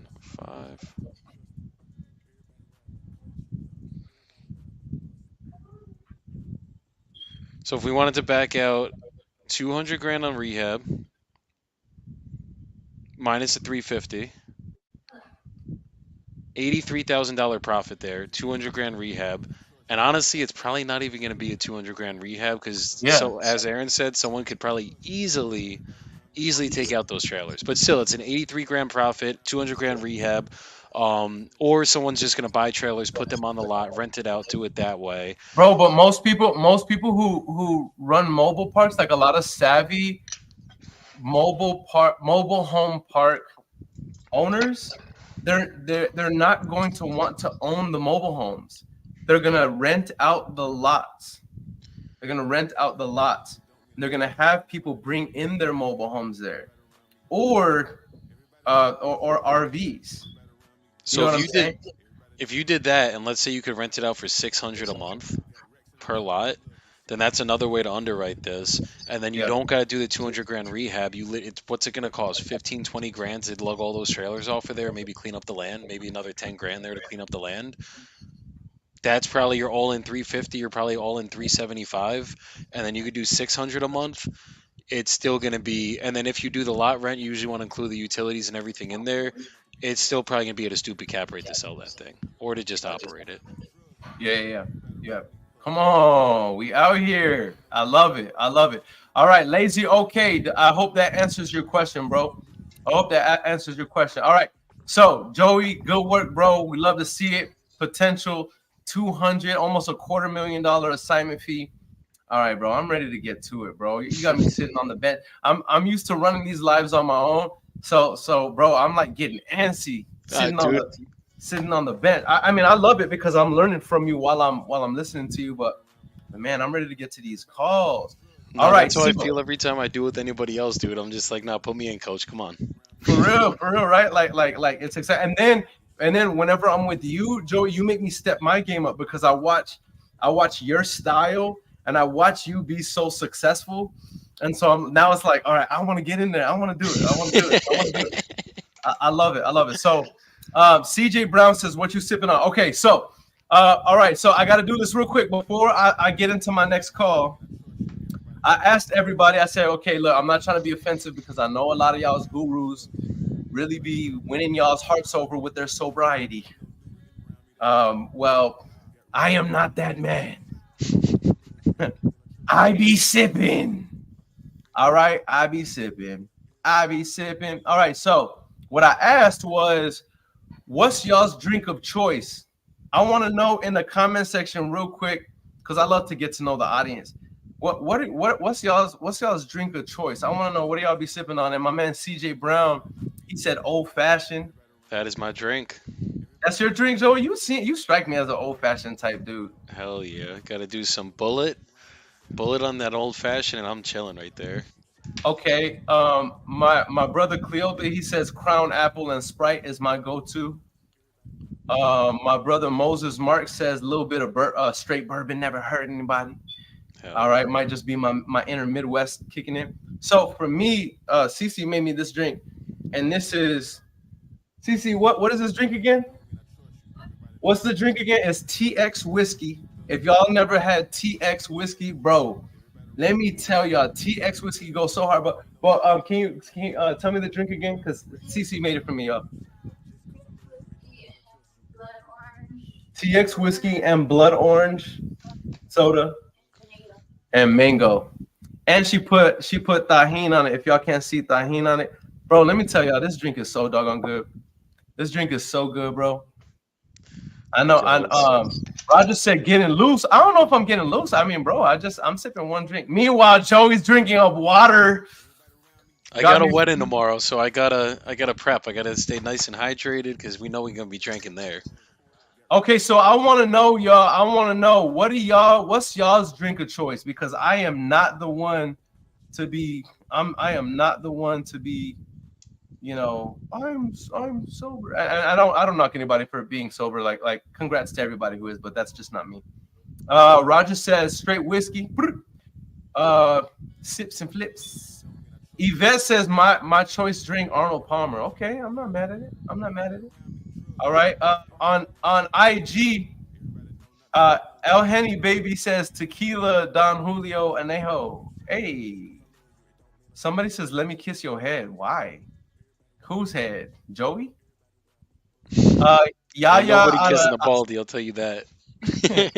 Yaya sells Austin, says micheladas and anything with Crown and Buchanan's. Okay, I see you. I see y'all out here.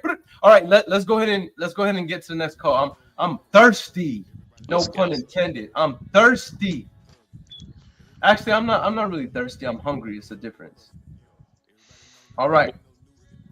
While you're pulling that up, one thing I wanted to say to everybody, if you guys hear me sounding cool, calm, collected, sounding confident on these phones, I just want you guys to understand it took a long time to get here. But if you guys just have a script that you follow, you got a sales process you guys do, and then you just do it consistently, it don't take too long. Like once you guys just do it and you're just in these trenches on the phone, just making the calls, doing your 5 to 10 offers a day, give it a week of doing 10 offers a day. And by the end of that week, you are going to sound good. You're going to sound cool. You're going to sound calm, and you're probably going to close some shit. So don't get discouraged if you're like, oh, I don't sound like Joey. I don't sound like Aaron, because it comes with time and it just comes with repetition. Roderick? Is Roderick there? Okay, I was calling about the property on Topaz Lane. Is this the owner? Roderick is the owner? Okay, and he's not available right now? Okay, understood. And when would be the best time to be able to call him back? Call him in the evening. 6 or 7 o'clock. 6 or 7 o'clock. So should I call back tomorrow around that time? Oh, what's the best number to call? I'm sorry.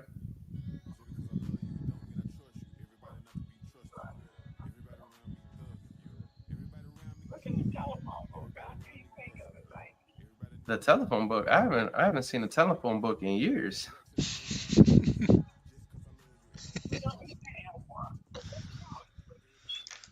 But Okay. he's not gonna sell it. He's not trying to. He's not trying to sell the property. No. Okay. Is this the house phone? Is this the house phone? No. Phone is Alabama. Okay. I wonder why. I had this number connected with Roderick. You He is my son. oh Okay. So oh that's your son. Okay. Okay. yeah, yeah.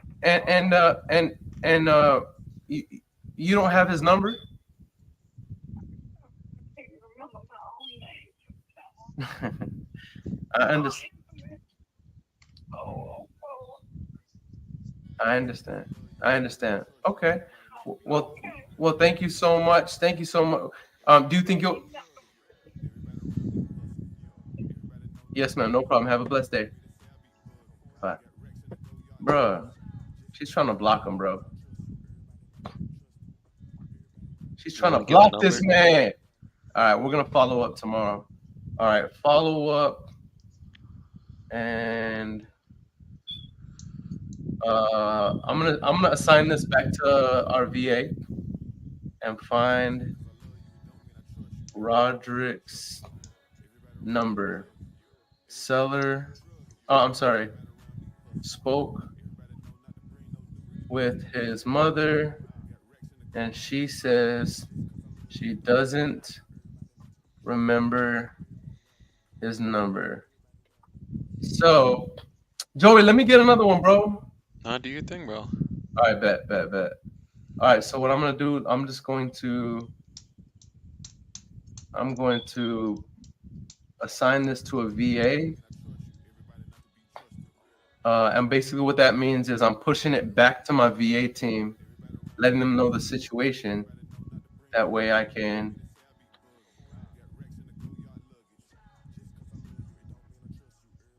all right.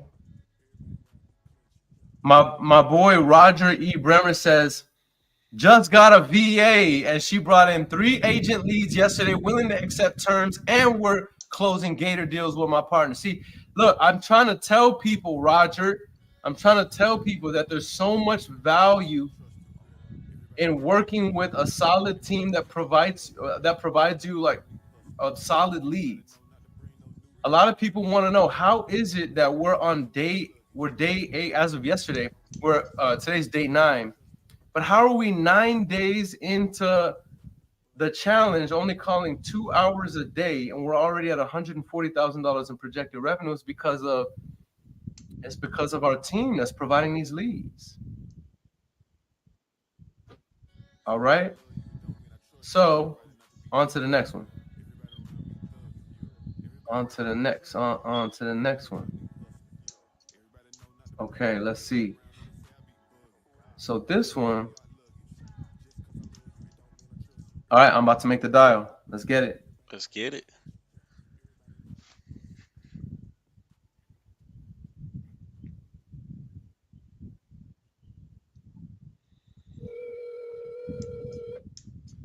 All right. Come on, I'm hungry, bro. Hello? Hey, Rodney. Yes?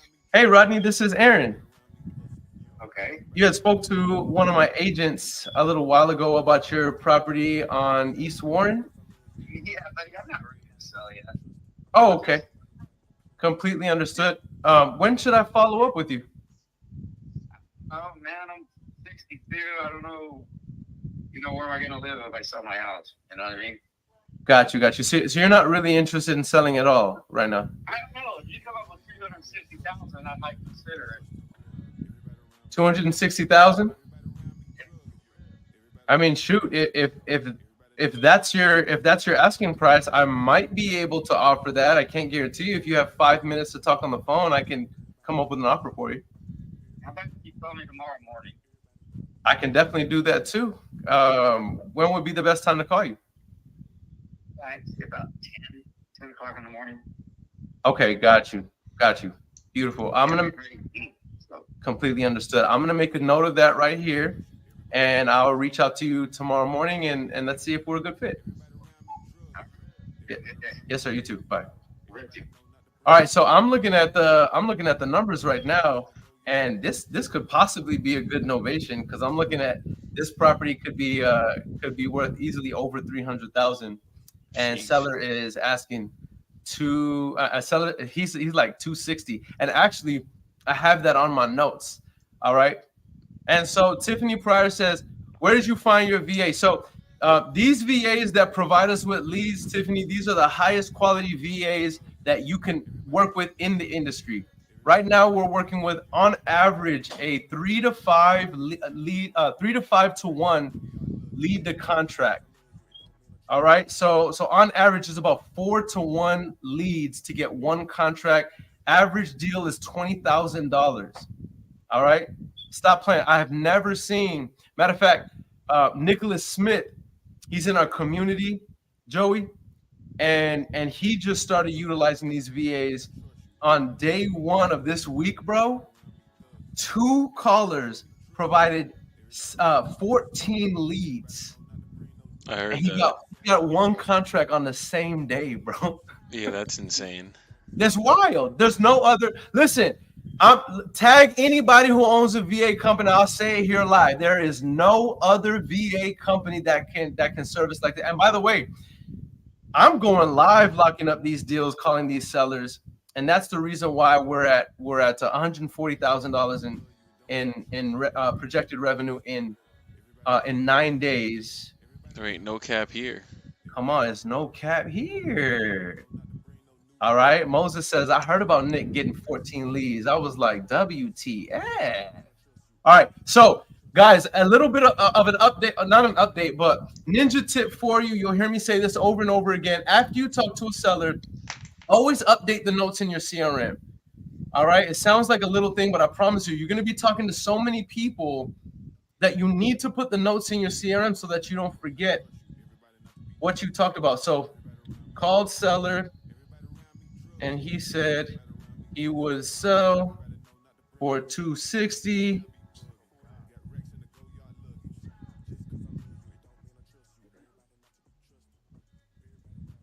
Call back tomorrow at 12 p.m. CST.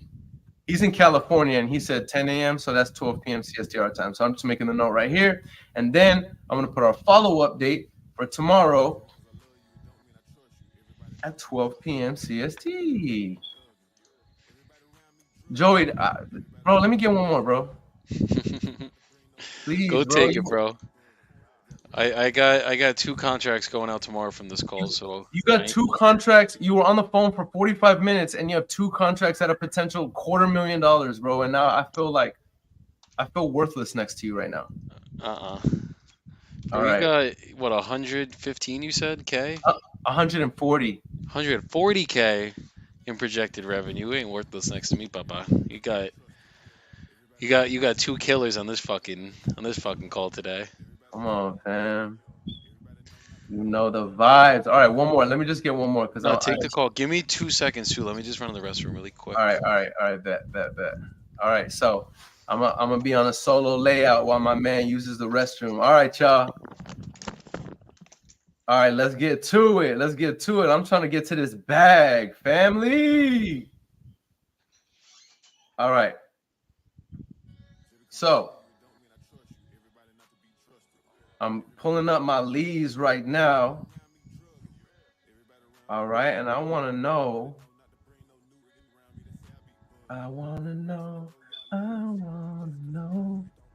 All right, so let's get to it.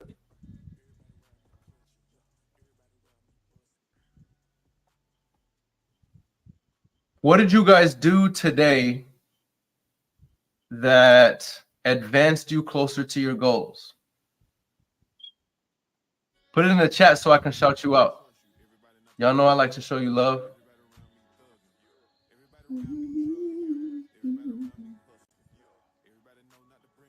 Bear with me, y'all. I'm pulling up my my leads right now. What did you do today that advanced you closer to your goals for this week, for this month, for this quarter? All right, put it in the comment section so I can engage with y'all while I call this next lead.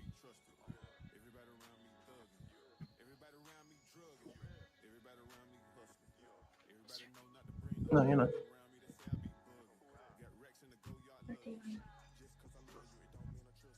Let a random audience member hop on and show the superiority of these leads. Someone whose name rhymes with Jack. Hey, Stevie. No, man, she's calling.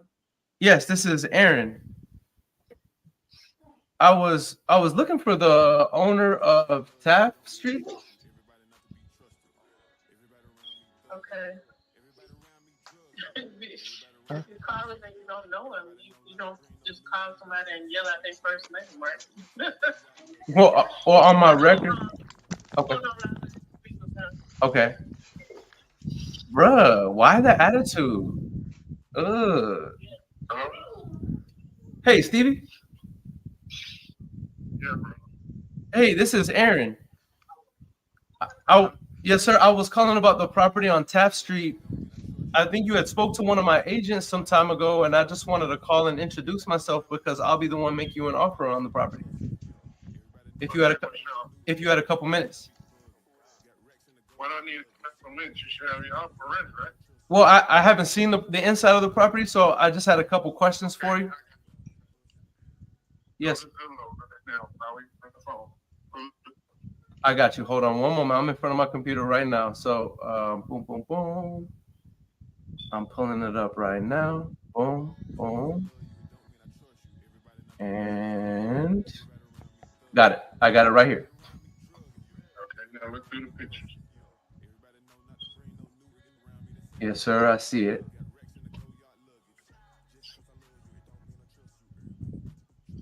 Awesome, awesome.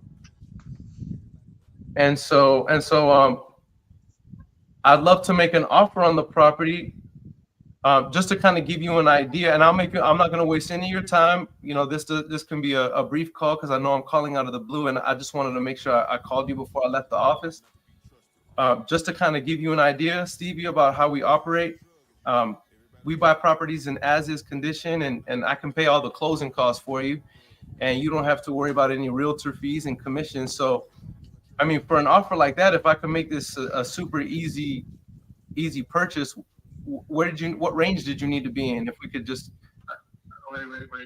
That all yours. You just told me you had an offer. What's your offer?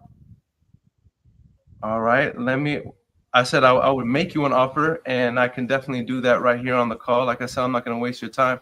Let me do this. I'm going to run some numbers, and I'm going to be right back with an offer for you. Hold on one moment. Can you bear with me for about a minute and a half? I'm already here. Okay, I appreciate you. Hold on one moment, Mr. Stevie. All right, so apparently him and his shorty, whoever she is, have an attitude. But I will say this. I don't know if y'all heard it, but he was like, go on Zillow, look at the pictures. That's the condition of the property. So what's your offer? And let me just give this to y'all. Hold on, check this out. Let me share the screen. Somebody said lowball him. All right, so look at the condition of the property, y'all. This is like a structural rehab. Yeah. All right, so all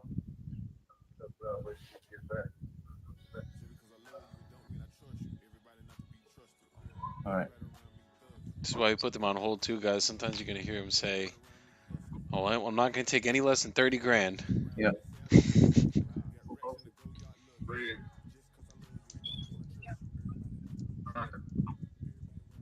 All right.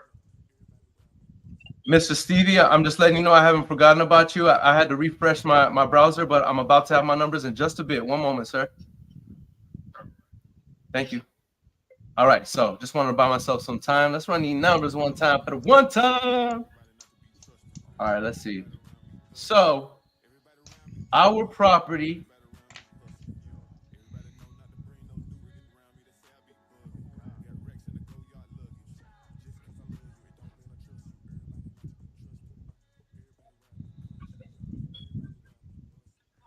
all right, let's run this.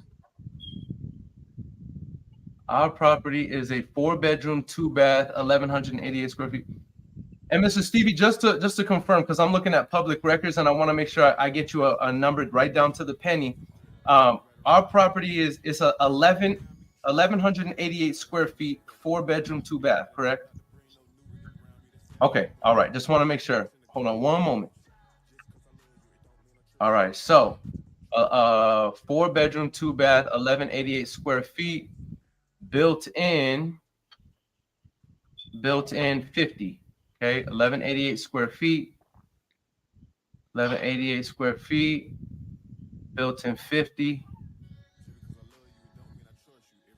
All right, I'm looking at an ARV of about 239.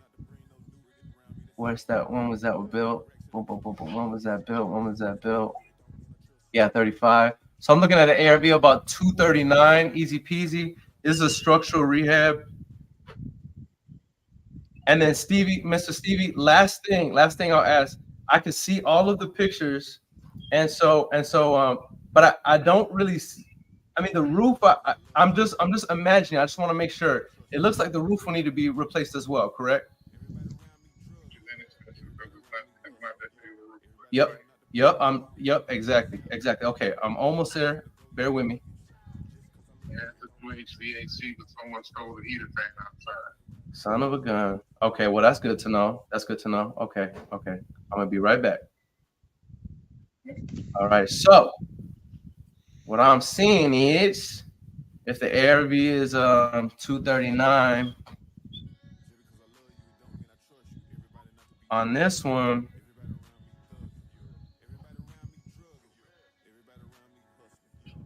I mean, shoot, I could be at about 60K. So let's see what Mr. Stevie says. Hey, Stevie. Okay, so I do have good news. I was able to get a cash approval on the property, and it looks like just based on the amount of work it would need, like I said, I can pay all of the closing costs, no realtor fees or commissions. I could be at. You're going around. I could be at about $60,000 and pay all the closing costs, and we could close in easy peasy in 30 days or less. No, thank you, brother. Because you don't do your numbers well. What price range do you feel like you need to be? Listen. The comps in that neighborhood went up to $300,000. The house across the street had less bedrooms. Okay, so it was $300,000 once it sold. House around the block, $315. Another one, like I think around $318, $320. Low one was $275, but that was one of the first ones we sold. Now, and it only costs like maybe on the low end, maybe $35. At the high end, $50,000 to remodel that house. So you'll be clearing your money back plus $100 and some thousand dollars back cash once you remodel the house. You know what? You actually, as I'm talking to you, you know what? I feel like I have pie on my face because you are absolutely right. I'm looking at the one on Lynn Haven. That's within comp range, and you are absolutely right. Hold, bear with, but don't. You way out of left pocket. You said what? Say it again.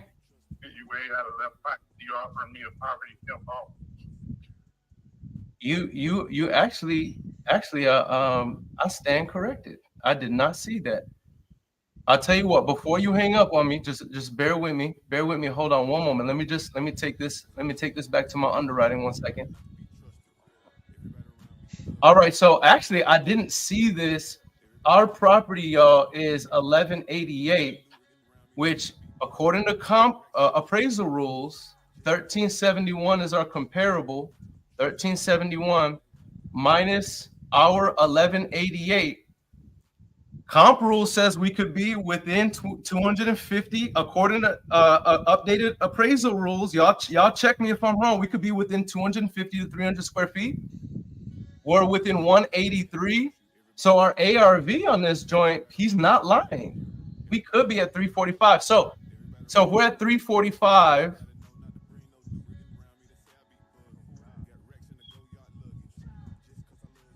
Now we're above 3. We're about 350. So I'm gonna say 0.45. So 345. We could sell the property for 150. If I want 25K, I could offer 130.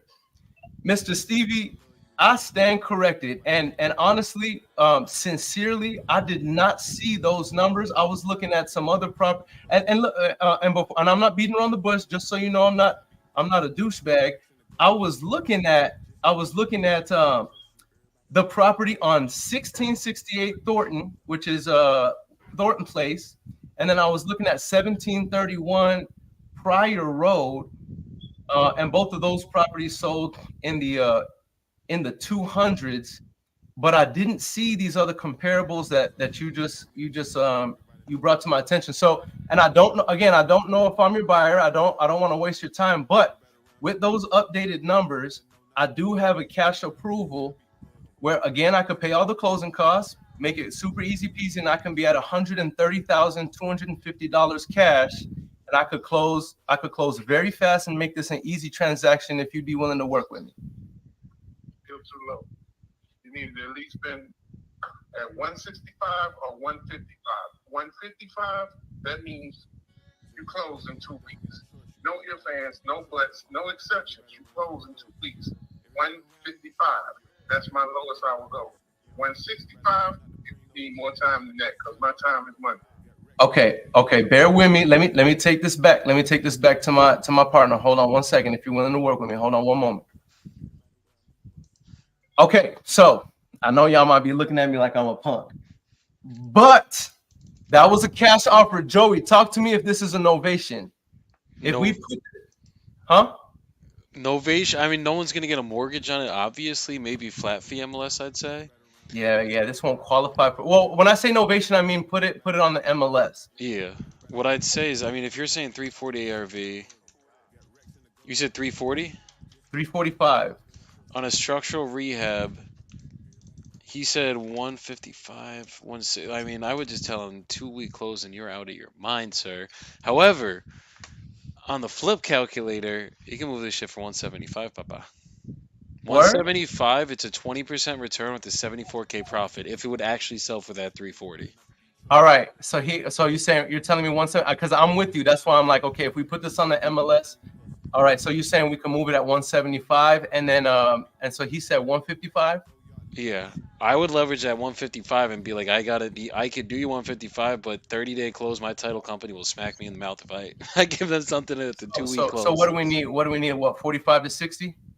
I think you could still probably do it in about 30 days. What we've been doing is I've been telling them 30 days. We're going to do everything we can to get it done in 30 days, but our agreement says 60, and we just have them sign it. And like we tell them, like they see the 60, we go over it with them, and we're like, this is just so we don't have to do anything. Just God forbid we can't get it done in time, but we're pushing to get it done in 30. That's what we've been doing. Hey, Mr. Stevie. Yes, sir. Okay. I don't want to lose this deal over nickel and diamond. I really like this neighborhood. I'd love to take this property down.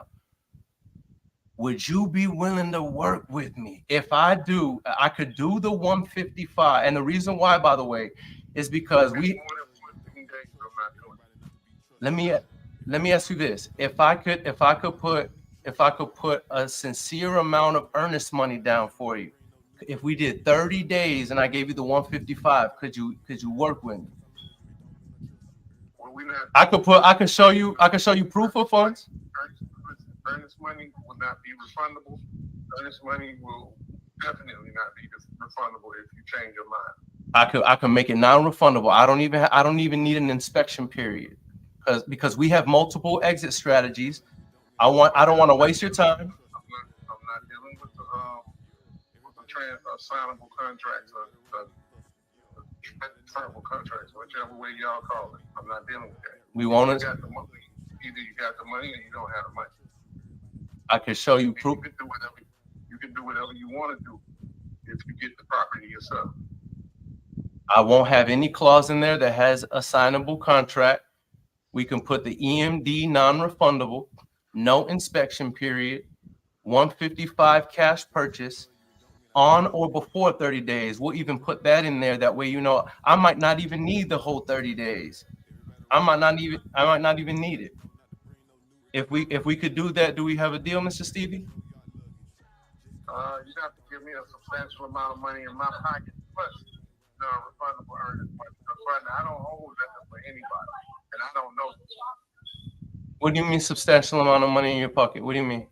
Well, you said substantial, so I'm going off of your substantial. So what you got? For EMD? What you got? We could do $5,000 non-refundable EMD. Don't sound like you're real serious about this property, do it. What do you mean? Okay, if I was to do it, it would be, you're going to meet me in the half of that 65. 6,500? No, you're going to meet me in the half. Remember I told you 165, you were going to meet me in the half of that. So that means you're going to hit me with 155 if I wait on you. So my time is worth money. What are you going to pay me for my time? You going to go half of that 15,000? Shoot, man. I mean, listen, I'm able to come. Oh, let me see. Hold on one second. Hold on one second. Is he saying 65,000 non-refundable, or is he No. saying He's saying. 165? Hold on one moment, Mr. Stevie. He's saying he's now trying to up, because he's saying if you're gonna have me do the 30 days, I want 165. Now we're saying we can sell at 175. He wants 165 now, but that's too much, bro. He's doing the most. Nah, I would tell him, dude, 155. We'll put 5K. Not, dude, you're putting out 5K non-refundable. We're at 155. I gotta make sure. I'm not gonna piss $5,000 in the sand. Like, I gotta make sure we can actually get this done for you. Yeah.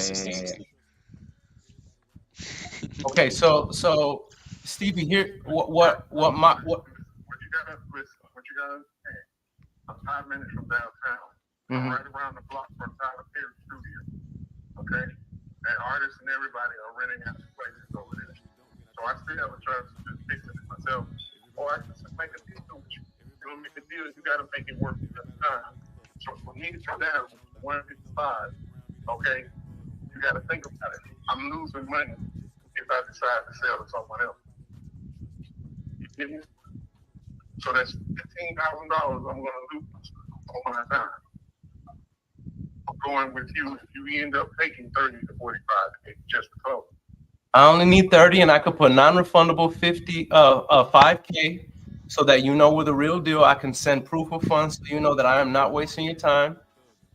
We could do 160, and we could close in 30 and I'll even put a clause in there that says on or before 30 days, so we're not here to waste your time. There's no assignable clause in there. I don't need to assign it. Our LLC will take it down. Okay, and then you got the fact that you're going basically As is, no inspection period. So that means no backing. That means no backing out, and non-refundable EMD. Send me the contract. Let me look at it. Okay, so let me ask you this: if I draw this purchase agreement up and send it over to you, what happens next? Do we have a deal today? Because here the only reason. The reason why I'm asking it is because, and I'm not pressuring, I'm just saying the reason why I'm asking is because my team is ready to allocate the funds. And if I send a purchase agreement, they're going to want to know, do we allocate the funds so that we can close? And my job is to tell them yes or no. Okay, be able to tell them yes or no. Once I see a contract, I don't say yes to blind shit. You understand me?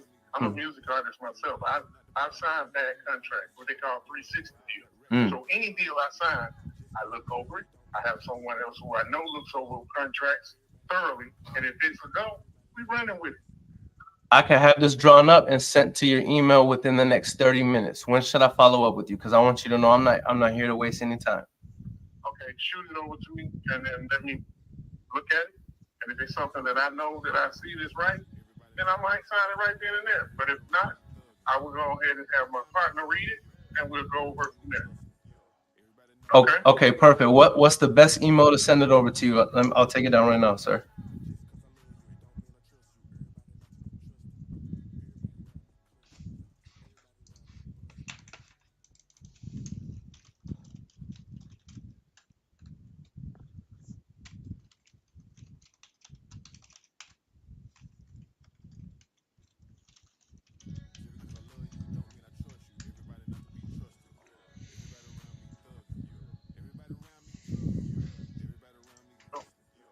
Stevie, I'm not gonna hold you. I like your stuff.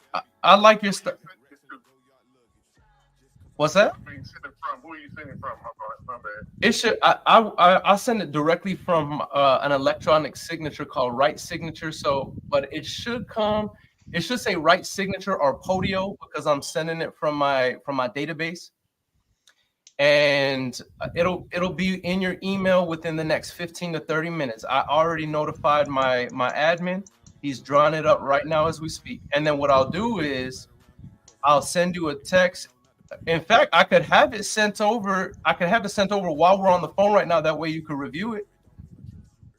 Actually, I'm grocery shopping right now, partner. So you just don't do that because that's why my mind is kind of deterred too. Okay, got you. Just do that so that I can, you know what I'm saying, sit down and read. Let me ask you this. Can I call you back in about an hour? Or is that too late for you? No, that's good. Okay. Let me go. I'm gonna draw it. Go ahead. Gotta read. You said, But I still gotta read. oh, I'm not, yeah. I'm not pressuring you. My name is Aaron Bevins. You know what? Just call me tomorrow morning. What's the other? Shoot, bro. I'm not gonna. Give me about 7 o'clock. Okay, I'll follow up with you around 10 a.m. your time. Okay, now text me your name and number so that way I know who's calling.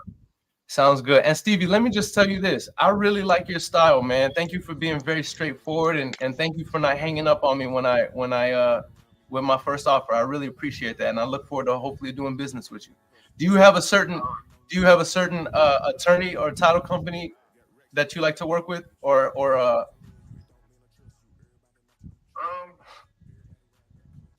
not necessarily, but I mean, yeah, then that puts everything back in my lap.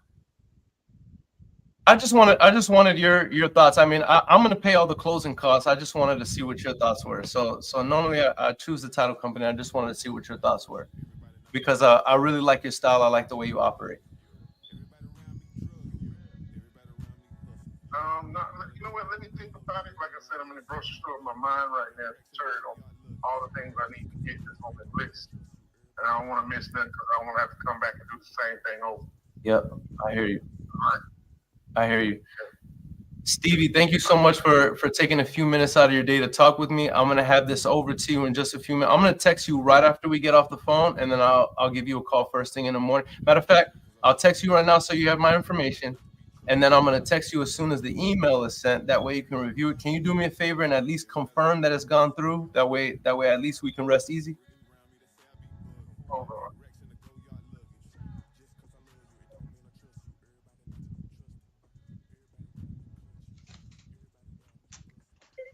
ARV, what we're seeing is 345, y'all. 345 ARV. 50K rehab.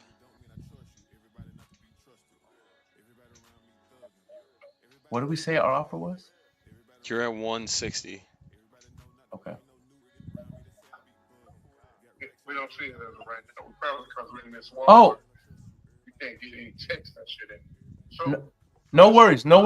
I'll text you. You must have misunderstood me. I hadn't sent it yet. My bad, Stevie. I hadn't sent it yet.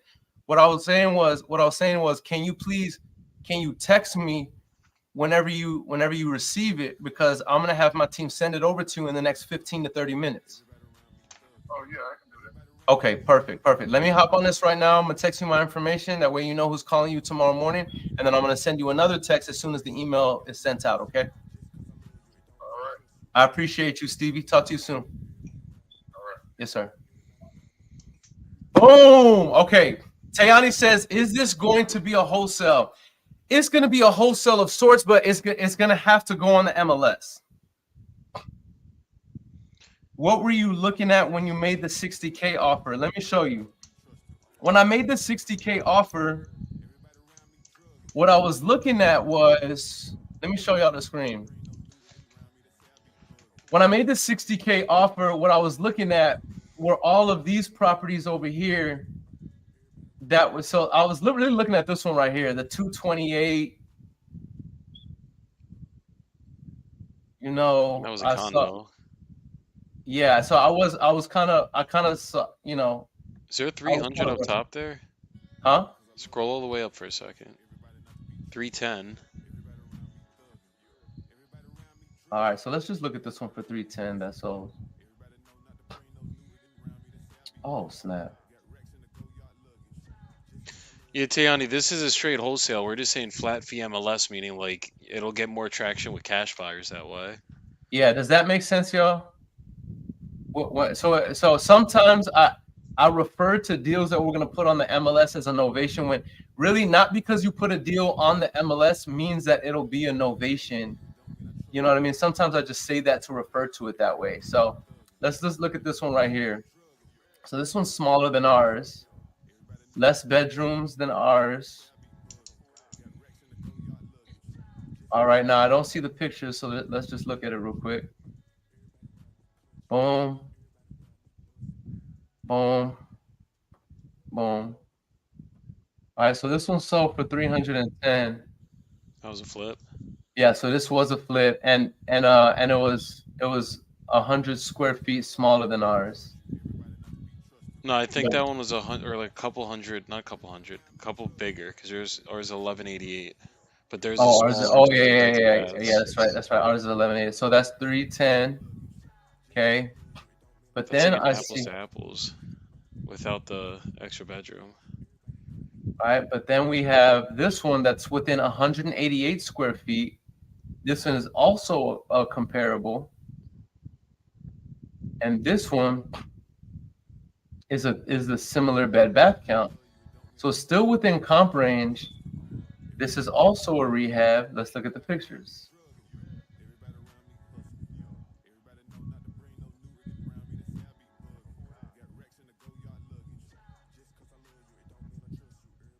Actually, I don't even know if this was a rehab. All right, and this sold 3 months ago. It said 248 Taft Street is a straight same street comp.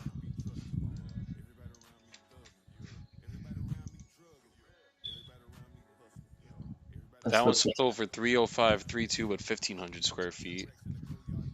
And it was a rehab? That one was a trap house before. If you look at the Google street pictures, sheesh. Which one? It had a keep out sign spray painted on the front of it. The one Eamon put in the chat, 248 Taft Street, Southwest. I don't even think it's up there. Yeah. It is bigger, but it's bigger by like 300 or 400 square feet.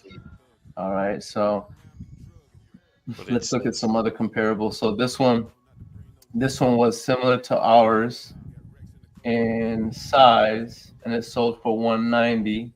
3-bed, 1-bath, 1250, sold for 190. Let's look at it. The pictures are not on LLC bought it too. So you know that was an investor. All right, so this one sold. So it's saying the estimate is 365 on this one. That one's as is. And it's sold as is for 190.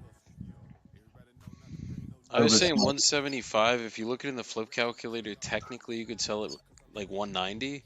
But that one sold for 190. That's as is, and that ours is way worse condition. So exactly. I'd say 175 is like fair. Yeah.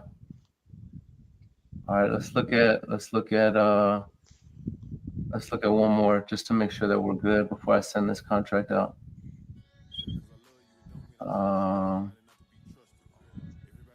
That was the prior. Was I looking at prior? Okay, here we go. So here we have one on prior. This one sold for 193. It's 1226. Oh, it's a townhouse. All right, we have one here. This one sold for 185, but it's significantly smaller than ours. It's probably as is.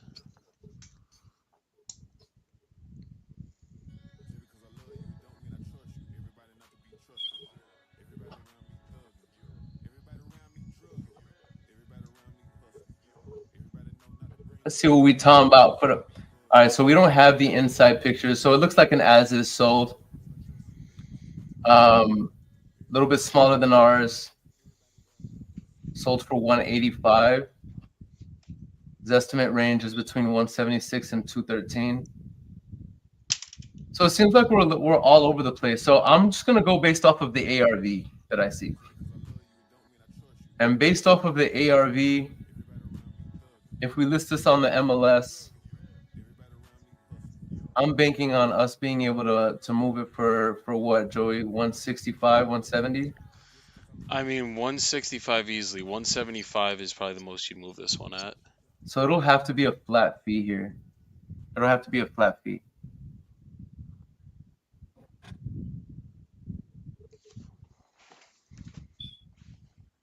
All right. I call that buyer that bought that house for 190. That'd be the first call I'd make on that dispo end. Yeah. It's an investment Man, right there. well, I'm starting to question though, bro. I'm starting to question, like, is this really a deal, bro? So the 345, I don't think you're gonna get 345 because that's a brick build, and I think we got a stick build. Okay, yeah. Okay, But so there's a 310 in this neighborhood. It was a little bit bigger, and then there's a 300 that was not a brick build. I think you're gonna get. Hold on, let's see this. Let's see this. I mean, dude, even if it sold for 300, it's a 13% return. It's a 40K profit on a 50K rehab. So if we sell it at what price? 175. Okay. So you're good. That's at least a 15K fee right there. I mean, even if you settle and make 10K, I ain't mad about 10K. Or Okay. you gotta really, really settle and make 5K. You're gonna make your 5K deposit back at the very least. Okay. Yeah, I'm with you. I'm with you on that. Okay. All right. I feel good about it. I feel good about it. Mo, are you still here? All right. Bopley in YouTube World says, so are you just double closing since he wanted no assignments? Yes. And then here's what else we do. Because listen, I'm the king of $10 earnest money assignments. Okay. I'm the key. All right, Mo, I'm gonna send you over the info right now. I'm gonna put it in the Podio in our CRM. That way we can drop the purchase agreement. I'm the king of $10 earnest money deposits, guys. Now we'll say this. Whenever we have big EMDs like this, I'll put a clause in the purchase agreement that says the earnest money deposit will be deposited by buyer's funding partner. Well, we won't put any assignable clauses in the purchase agreement. Okay, we'll put a 30-day closing, and then we'll double close it. Now, even if we don't have any assignable clauses in the assignment contract, every contract, unless otherwise noted, is assignable by nature. So I can assign it anyway. Now, if there's any hiccups along the way, we can just simply double close it. That's not a problem. But if we're only looking at a $10,000 assignment fee conservatively, then I'm not gonna want to double close it and have to spend another $1,500 to $1,800. So what I'm gonna do is we're not gonna put any assignable clauses. Okay, but what we're gonna do is we'll put this bad boy on MLS. We'll shop it aggressively, utilizing our dispo process, and then we'll go from there. And then what we'll do is we'll put that the 5K in non-refundable EMD will be deposited by buyer's funding partner. And then here's what we do: whenever we assign the contract, $5,000 has to be deposited in non-refundable EMD. All right. So that's what it looks like. All right. Juan Velasco. I love it. Brother Juan. All right. So, Mo, I'm about to send you over the information right now. And let's make it happen. All right, Joey. We're actually a little bit over time, but you want to do you have any leads on the West Coast that you can call? All my leads are in Texas right now. That's the farthest west we are right now. I could call one. I mean, shit. Yeah, if you want to call one more while I'm sending over Mo the information, and then and let's see if we can get this one locked up, and then we'll have an update for everybody tomorrow. Let's do it. Let me see if I can find one. Zach Cedino says RJ Bates shaking his head at this one.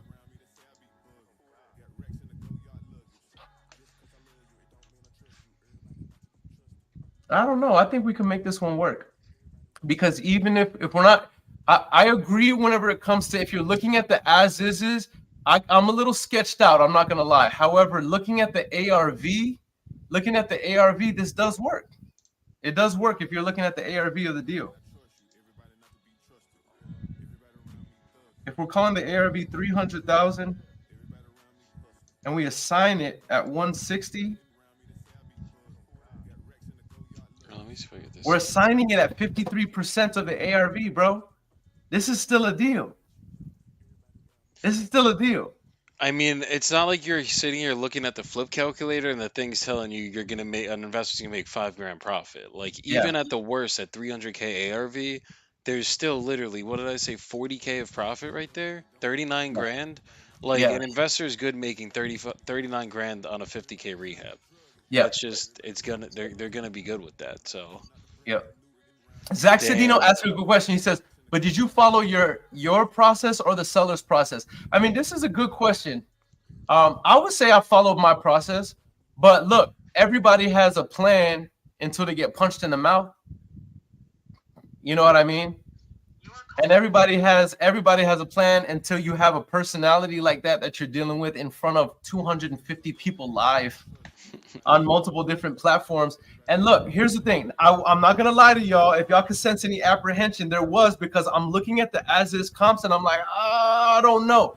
But the ARV, based on the ARV and the rehab, it works. It works on this deal, even if we're conservative and calling the ARV 300. I'm trying to see if I have any follow-ups in Texas. I had one, but her phone is off.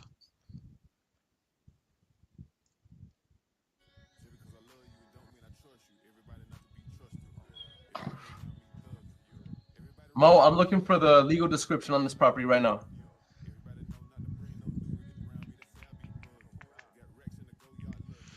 Okay, Mo, I see what you're saying. I see what you're saying, Mo. Tiani says facts, because I would have hung up. All right, hold on. Let me pull up the. All right, Joe, if you want to make the call, I'm right now. I'm looking for the legal description. I think I found one. Mo, I'm about to put all the terms in our CRM. Hey, Donna. Yes. Hey, Donna, this is Joey. You were speaking with Jose about your property in Stanton. Yes, sir. You're looking to sell that right now? Yes, sir. Okay, how much were you looking to get for it again? Well, I know what I've already been offered, so it's gonna have to be over what they've offered. And what has that been? They've already offered 160. 160. Okay. What's the number that would make you happy? Closer to 2. Closer to 2. Okay.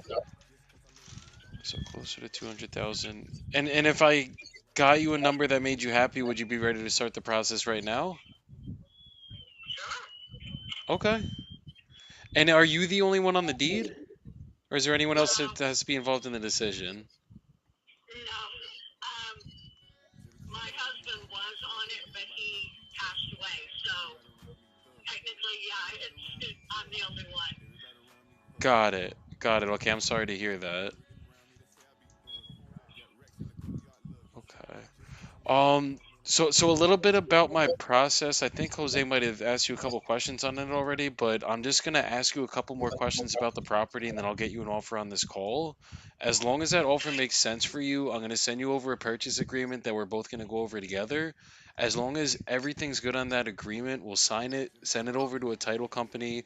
They'll keep you obviously protected as a seller and us as the buyers. And then we'll pick a closing date of your choosing to receive the money. And that would come with the wire transfer certified check sent out by title.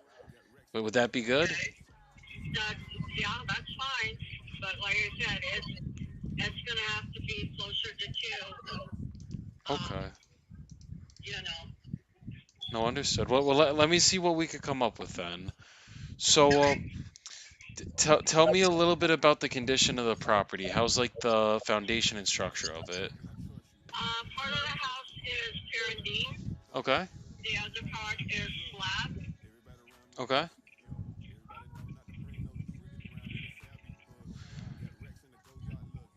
And everything's good with the foundation. There's no like leveling or anything. I'm driving at the moment, so it's kind of, yeah. I mean, the tear and beam part is fine.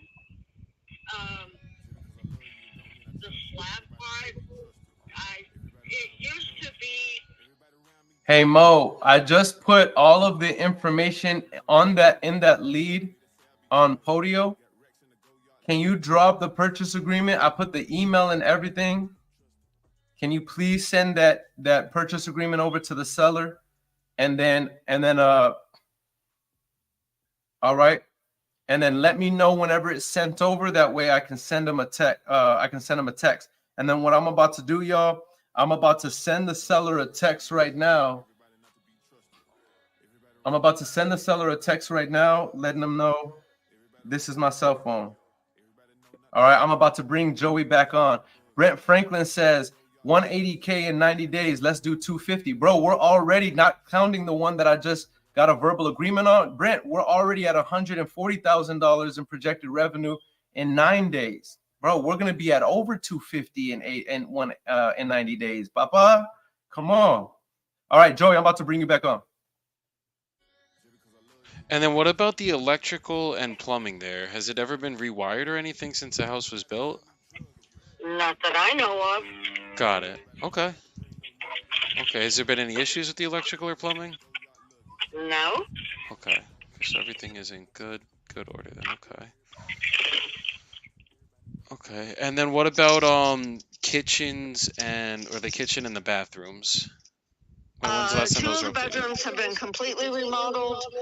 One bathroom has been completely remodeled.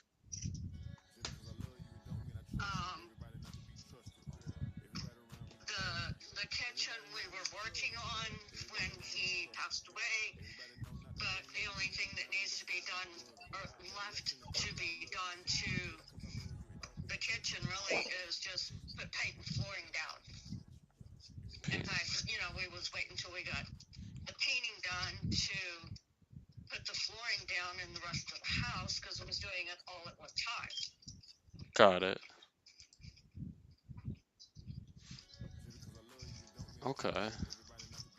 So I guess what else still needs to get done cosmetically with the house? Like the kitchen just has to get finished? And then some of the flooring?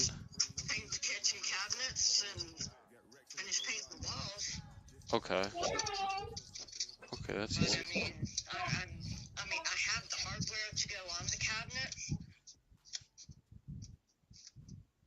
Like I said, he passed away before I could get that on there, so. Got you. Okay. And what's the reason that you're looking to sell the property? He passed away, and I'm relocating from Stanton to Midland.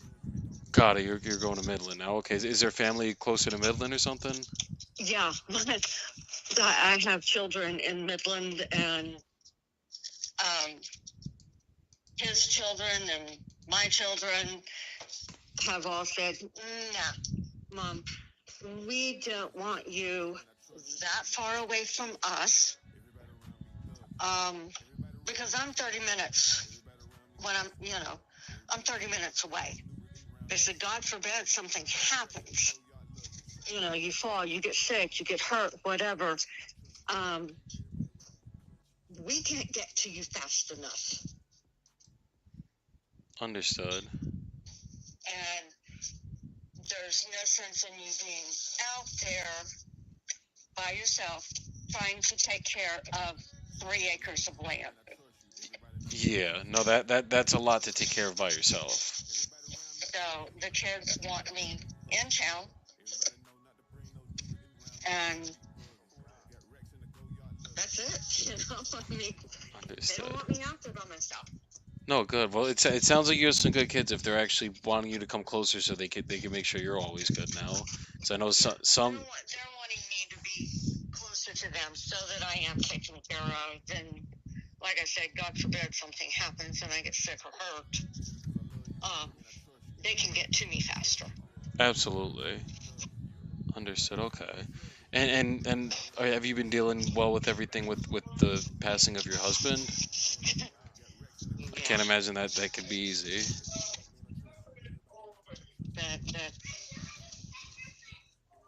that that's been rough. Got it. What was it was it unexpected, or was it something he was like sick for like a while I with? can't hear you. Hold on just a moment. Okay. Yes, ma'am. Okay, now I can hear you. You know, I was just asking, was it unexpected, or was it something you guys he was like sick for like a It while? was very unexpected. Oh, geez. Okay. No, I'm sorry to hear that then. Understood. Well, hopefully we can get this done for you, make this super simple on you, and get you closer to your kids then. How long are you looking time-wise? Timeline. How long would you need, honestly? Mo, the closing time is 30 days. 30 days, Mo. Sometimes 60 to 90, and it all depends what strategy we use to get it done for you. 30 days would be great. Okay. Okay. Because typically what I Mo, I put all of the details in the CRM, brother. But ask any other questions you have. That way we can send out the contract and let me know so that I can send it over. I can send the text over to the buyer, to the seller. Well, I mean, yes, I want the best price for it. Don't Yeah. get me wrong.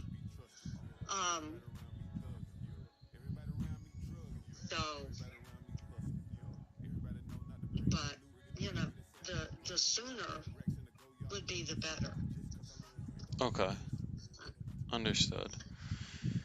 And if we could do it in the 30 days, I know you said you wanted close to 200, but like if we could basically cover all the realtor commissions, there are no closing costs with us, and just make this super simple for you, what would be the best you'd be willing to take to get this started right now, and we could get you out of there in 30 days or less?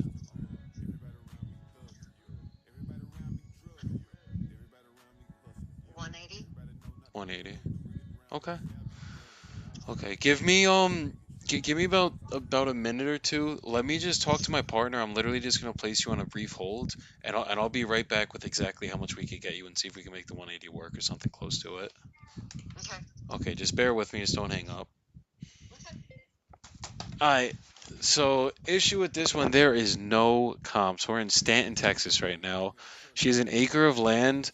There's a comp that's been sitting for 500 days. I don't know if you guys saw my face. I was like, What are you using to comp it? Propelio? Okay, and you can't find anything? There's like I'm out 4 miles in a year, and the only comp that sold was 728,000. That was 3,200 square feet, and that was probably a lot of acreage. No, that was same acreage, but that was like 2,000 square feet bigger, or about Yeah. a thousand something square feet bigger. So can't use that, but I'm kind of trying to go off the actives right now because like when I say there's literally not a single comp. So she would take 180. Okay, and then the only comparable that you have is what like the comparable property that you do have. How much different is it? Lot size, ours is 2,000 square feet bigger, smaller lot size. So it's an acre. They're both an acre. House size, that one was 3,000. Ours is 1,800.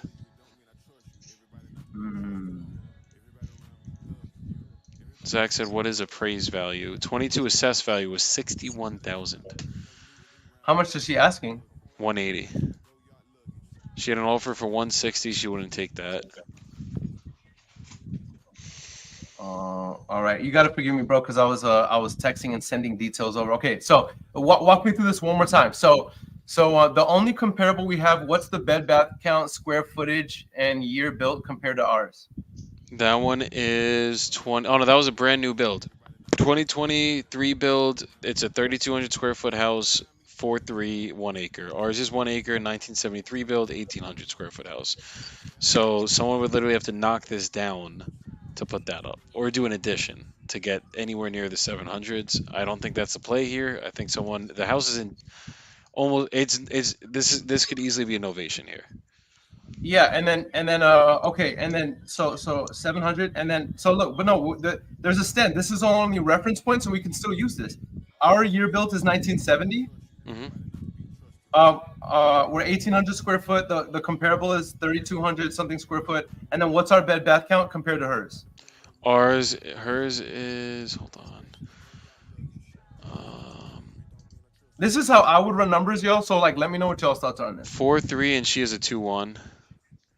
All right. So what I would do is I would just take off for because there's no other comps. So I would just take off for all of the items. So 2023 compared to 1970. Right. So if it's like a 700,000, so we'll take off like well, you can take off 50,000 for that.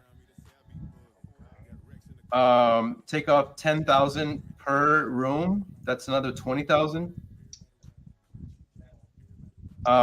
Take off another $50,000 for square feet. I'm just like taking out maximum amount because that's the only comp that we have. We're the same lot size at an acre.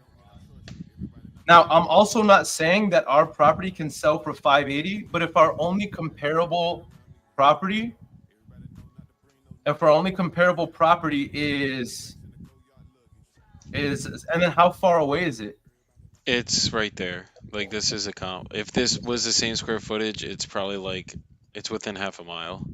Oh, there you go. So we're good in regards to geographic proximity. So bro, and she wants how much? She wants 180. So this is what I'm thinking.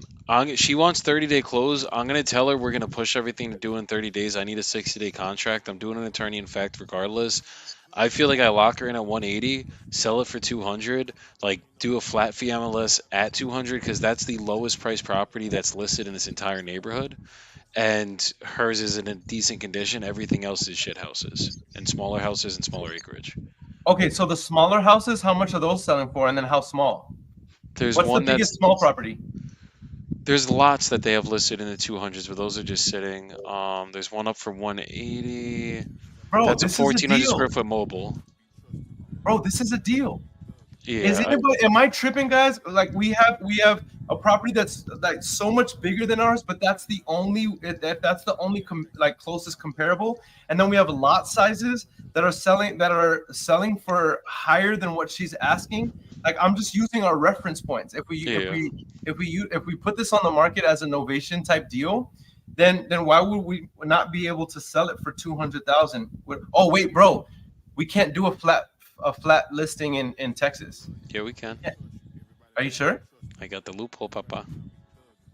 Okay, well, share that with me because It's I not don't know. flat fee, but it's lower fees. So we got agents that will list for us now in Texas for like basically 2 and 2. If we can negotiate down even lower sometimes. So let's say 200,000 times 0.04%. That's 8,000. We So that listed at means your net 210. sales price is 192. 192. So it's 12,000. Or we listed for 210 and it goes, or we listed for 200, it goes for 210, and we're good. Yeah. Yeah, we're gonna lock this shit up. Give Alright. me yeah, Lock let me it get up. back to her. All right. Hey Donna, you still there? Yes, Okay, what is your email really quick? it's Donna underscore 1127 at hotmail.com. Okay. I'm gonna send you a purchase agreement right now over for the 180. All we gotta do is just go over it. I am gonna put a 60-day close. We're gonna push everything in our power to get this done in 30 days or less for you. But just in case we don't have to do any extensions or anything, I just want to do a 60-day close just in case.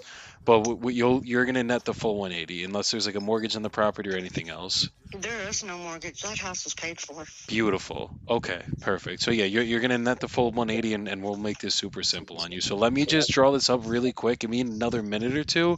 I'm gonna send it over. We'll go over it, get it signed, and then we'll get escrow open in the morning for you, so we can start working as quick as possible on this. Okay. Can we do this tomorrow? Just simply to the fact it is 9 o'clock. I still have to take a shower and get in bed because I have to be at work at 4:30 in the morning. Oh, geez, I got you. I mean, is there any way if I could get it over in the next like minute or two, we could just go over it really quick? I could be very quick going over it. It's a one-page agreement. Like we could like as long as you understand everything, but we'll be good to sign it and get it going for you. If it can be very quick. Yes. I don't have my computer open. I got. Do you have email on your? It will take me a few minutes to even get my computer up and going. That's the reason I'm asking if we could do this tomorrow because I have to be at work at 4:30 in the morning. No, I got. It's already after 9. I got you. And you don't have email. Where you are, but No, I'm East Coast. It's 10 for me, but I work late sometimes if we got to. I don't know. Is there any way you could open up on your phone by chance? Do you have access on your phone? yeah, I have access on my phone. Okay, because you can. The DocuSign will come like on your phone, so we could literally just. If you could open up on your phone, I'll read it line by line with you, and then as long as you're good with everything, we could just sign it and get it done very quickly for you. Okay, fine. Just whichever. Like I said, I'm very tired right now, and yeah, I still have a shower to take. I got you. Okay, if you could just bear with me one more minute, let me just try to get this up, and then if we could just get it going, get this done for you, and then we'll get it, and then we'll get this done. Just give me 2 seconds, please. Just because tomorrow's just a crazy day for me too. I just don't know if I'll be able to get on the phone in the morning with you like right away. Even tomorrow afternoon is fine, you know. Ain't letting her off. Bro, Joey is such a savage, y'all. Joey is such a savage. That's crazy right now. All I need is a legal description, and PropStream is going slow for me right now.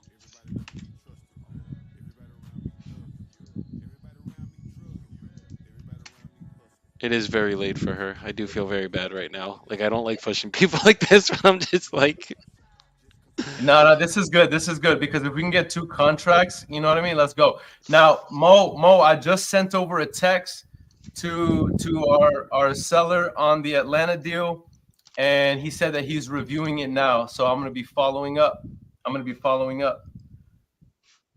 With him first thing in the morning to make sure that we got a contract, and then we'll have an update for everybody. Those of you that watched me comp the last deal, what do y'all think about those numbers? What do y'all think about those numbers that we comp? I want y'all's honest feedback. Thank you, Mo, for helping me send that purchase agreement, bro. I sent it over to I sent a text over to the seller. He said he's reviewing it. Zach says, poor lady's falling asleep at the wheel driving home, and Joey's making her late to the shower. My bad. Come on, we got it. I know what happens when I let sellers off the phone.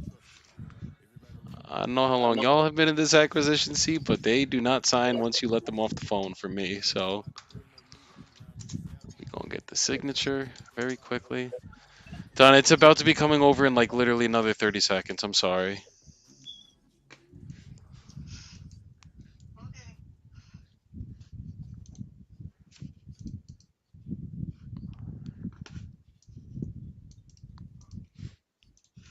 Here's the thing, y'all. The difference between successful people and unsuccessful people is successful people are willing to do the things that unsuccessful people are not willing to do. It hurts us, and it's just as annoying for us. You don't think it's nerve-wracking for us to be live in front of like 180 people and knowing that like thousands of people are going to see this forever because it's going to be archived on all social media platforms for our great-grandchildren to see? It's nerve-wracking, man. And Donna, did everything already clear through the probate with your husband, or was there like a will or anything? There was no probate. Okay. Okay. It's called survivor's benefit. Understood. I'm going to mute Joey real quick because Ryan Wilson says, what VA service do you use? Mine isn't so good. The best VA service literally in the game, hands down. I will pit my VAs against any other VA company in the game. It's called Standard VA. All right. And right now, Standard VA, there, bro, if you follow our 90-day challenge, our objective is $180,000 in 90 days. We're day 9 as of today. We're day 9. And on day 9, we're currently at $140,000 in projected revenue. And if we get this contract signed today, the one that I have, the one that I got a verbal agreement on, we're going to be at $150,000 in projected revenue. So what accounts for that? I'm not saying I'm the best closer, but we're calling the highest quality leads. We're currently at a 4-to-1 lead to contract ratio, guys. It's getting absolutely crazy. These are scary hours. So Ryan, if you like, I can connect you with the Standard VA team. That way you can check them out and see if they're a good fit for you.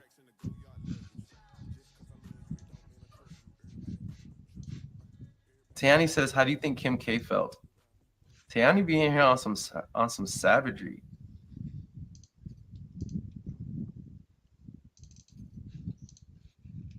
I got you, Ryan. I got you, bro. We'll connect you with the Standard VA team. You can see if they're a good fit for you, especially if you don't like the VA service you're currently using. Zach Cedino says, "What about the Disneyland deal? She signed, bro. She signed." And so we're gonna have to have a mobile notary pick it up because they remember she said she would have it printed out and sent to her brother. Over right now. Or sent it over to her brother so that he could sign it. And so now I'm just waiting to get it back. How can we get connected with Standard VA? Kiki, I got you. I can connect you with Standard VA, Kiki. That way you can meet with them and see if they're a good fit to take your business to the next level. All I ask, guys, is that if y'all are going to use the same marketing company that I use to lock up all of these deals and generate this revenue, all I ask is that y'all give Standard VA a shout out. Show them some love. All right? We're almost done. It's too late, huh? It should be there right now. Sorry. I had to fix one last thing and then it will be in your inbox literally right now. Okay. Guys, if y'all want to know how dope Standard VA is, just in the last week, look at what Mo says. We ain't playing no games besides the 90-day challenge. Not just this is not even counting me. Our acquisition team sent over 20 contracts in less than 7 days. We are really out here doing this business, y'all. Okay. Yes, I ma'am. just now got it. Okay, no, I really appreciate your patience too. Okay, so just let me know when it's up and I'll... Zach, that's right. It isn't OKC. I'm not OKC, but yeah, in Oklahoma.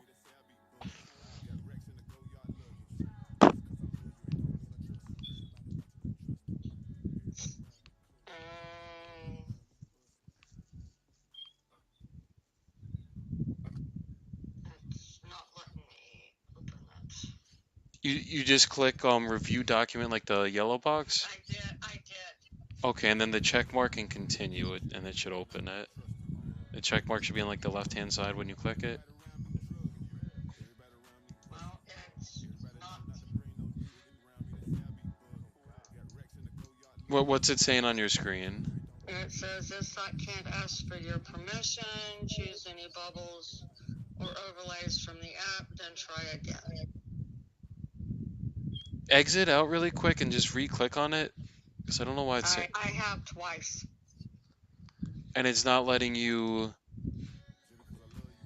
It's saying that... No. That's strange because it works typically for everybody. So there's no check mark on the left to click like you authorize your signature or whatever, and then the... No, there's not. It's not letting me open it. Okay, what's it saying? It's like literally just giving you an error?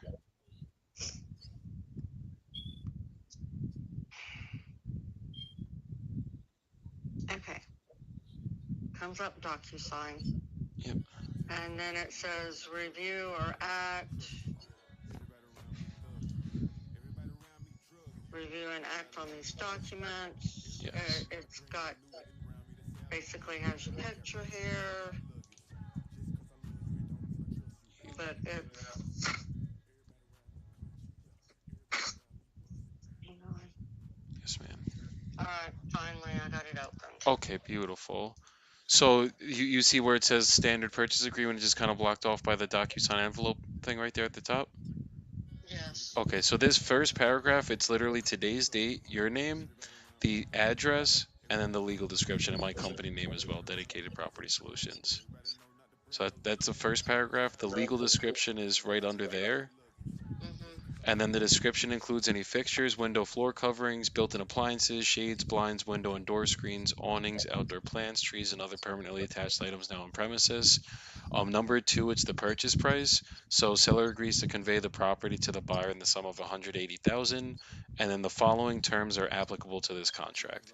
So for number one, the closing costs are to be paid in the following fashion: buyer to pay for warranty deed, closing fee, and title insurance. Seller to pay for any costs required to provide clear title, back taxes, or liens. So basically, if there's any liens on the property, any mortgages, which you said there wasn't, that's the only thing that would get taken out. We're covering all the closing costs, so you'll net the full 180 on this one.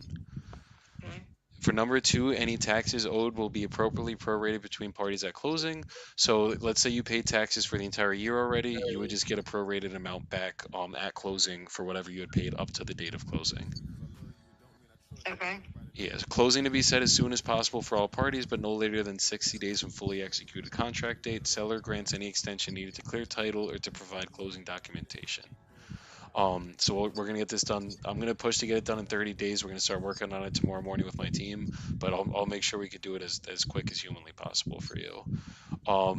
For number four, property sold as is with no warranties implied or stated from the seller. So obviously there's no rehab that you have to do to the property. We'll take it completely in as is condition. Okay. For number five, closing to be held at Alamo Title. They'll send you over a mobile notary to sign all the closing documents once we are ready to close.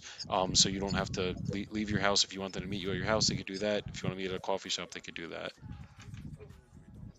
Okay. Yeah, and then the contract's contingent upon clear title and final inspection of the property by buyers or buyer's agents before closing, and that the property is suitable for buyer's needs/plans. The buyer has the right to pre-market this contract on Zillow, MLS, or any marketing media. So sometimes if we basically raise money with 4 to 5 financial partners, if they can't get it done in a quickly manner for us, we'll literally throw it up on the MLS, and that'll just make sure we could still fund it in the same amount of time. And that's just kind of how we raise our money. So we basically do that with every deal. So that's just giving us the right to do that. If the For number seven, if the property was rented, which obviously is not rented, the rents would have been prorated as of the date of the sale. Security deposits would transfer closing on settlement statement, and seller to provide all lease docs within 5 days for buyer to review. So that obviously is not applicable to you. For number eight, the seller to provide buyer with permission to access property solely for purposes such as evaluation of repairs needed, appraisal of said property for securing financing, professional advisement on resale of property. If the property is vacant, seller shall provide buyer with a key to access property specifically for reasons above. And then seller understands buyer may assign this contract to another person, entity, or trust at closing and list the contract on MLS or Zillow prior to closing. Seller agrees buyer may terminate this contract at any time without specific risk, performance, lawsuits, or monetary damages. So basically, you are still living in the property, obviously. Well, I'm not at the moment. Okay. Just one, because of the situation. Yeah. I do still have some stuff in the house that we are trying to get all out. Okay.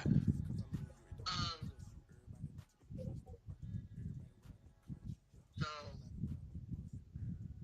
Okay. Yeah. So if go ahead. I'm sorry.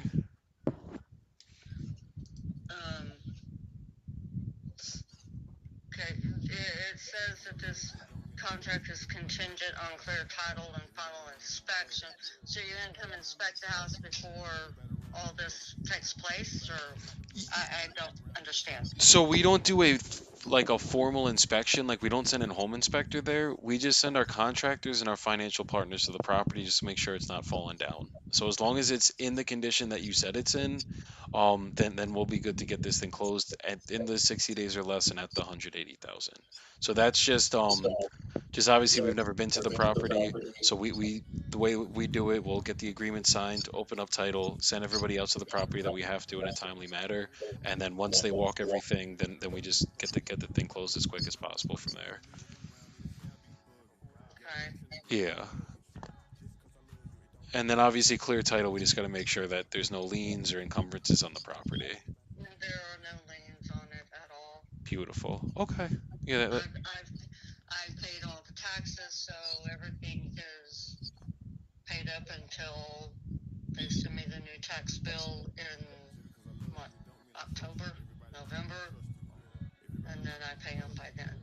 Understood. Okay, So perfect. yeah, all the taxes are paid. Good, good. Okay, beautiful. I make sure that all of my taxes are paid. Oh, good, because that's the one thing. If the taxes aren't paid, that's the quickest to that's the hardest to deal with. Obviously, mortgages are a little bit easier, but taxes, the city doesn't play. My taxes are like $600 a year. Got you, got you. Okay, well, you would be On surprised. on 3 acres and my house, it's like $600 a year. Understood. Okay, so that makes this easy as well then. Okay. And then for number 9, the seller warrants that they don't know of any city, county, or local government issues or liens on the property, which might be pending. So obviously you said we're good on that end. And then for number 10, any furniture, fixtures, attachments, and debris located in and around the property not removed prior to closing become ownership of the buyer. Buyer to take possession of property upon closing. So basically, anything that you want to leave in the property, if there's some furniture, whatever you don't want to take with you, you're more than welcome to leave it at the property, and we'll deal with it after closing. Okay. Yeah. So basically, all you got to do is just click the sign button and then put your phone number in. That's for title. And then we just have one other quick agreement to go over. That's just in case we do end up having to throw it up on the MLS. That just gives us the right to sign the documents with the agent. And that one's just 2 paragraphs, so I could go through that a lot quicker than the first agreement. So just let me know when you just like click the sign button and put your number in. We'll go over the authorization to sign listing docs, and then I'll get you out of here. Go take your shower, go get a good night rest, and then tomorrow morning I'll have my transaction coordinator open up title and get everything going for you.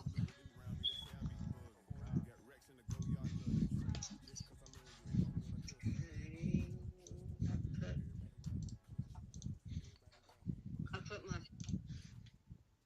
Guys, I am literally shook right now. It is 9:25 p.m. CST. Joey is literally locking up the deal, getting the seller to sign it in the middle of the night. I'd love to call myself a closer. I'm audacious. Don't get me wrong. I cannot believe this, man. I am thoroughly impressed. Superhuman strong, y'all. Superhuman strong. That's crazy. see all of this.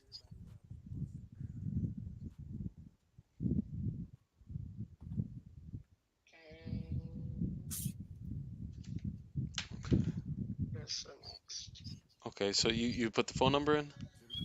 Well, I put my phone number in, so is this the second page that Ye- I have to sign as well? Yeah, the second page, you just got to click the sign. You don't need a phone number for that one. I'll just go over that very quickly with you.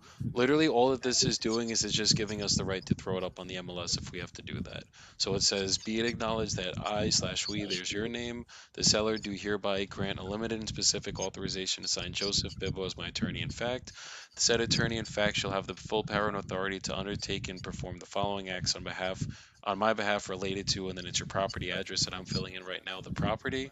And then the only thing it does is number 1 is seller specifically authorizes and gives permission to the attorney in fact to list the property on any and all multiple listing services, the MLS, for the purpose of marketing and selling the property. This includes executing listing agreements, listing agreement addendums, disclosures, sales contracts, and addendums. So that's all that this is doing. Is it just, if we do have to throw it up, this is just so you don't have to sign more paperwork. And then the only additional document that you're going to have to sign is the closing docs once we get to the closing table. And then obviously we'll have the mobile notary send everything out to you. Yeah, so you just got to click sign on that, press finish. You're going to get a completed document on your end, in your email, and then it'll ask you to sign up for DocuSign. You don't have to do that. it'll send you an email directly to you. Tomorrow morning, Shantae will be reaching out to you. She's our transaction coordinator. She's just going to do an introduction. We do need some pictures taken, so I don't know if you're local, if you could get them, and if not, we'll just coordinate it through a photo service to get it taken very quickly. And then she'll just figure out access with, like, if we got to put a lockbox on it with keys, or if you want to go out and meet people, we could figure that out too.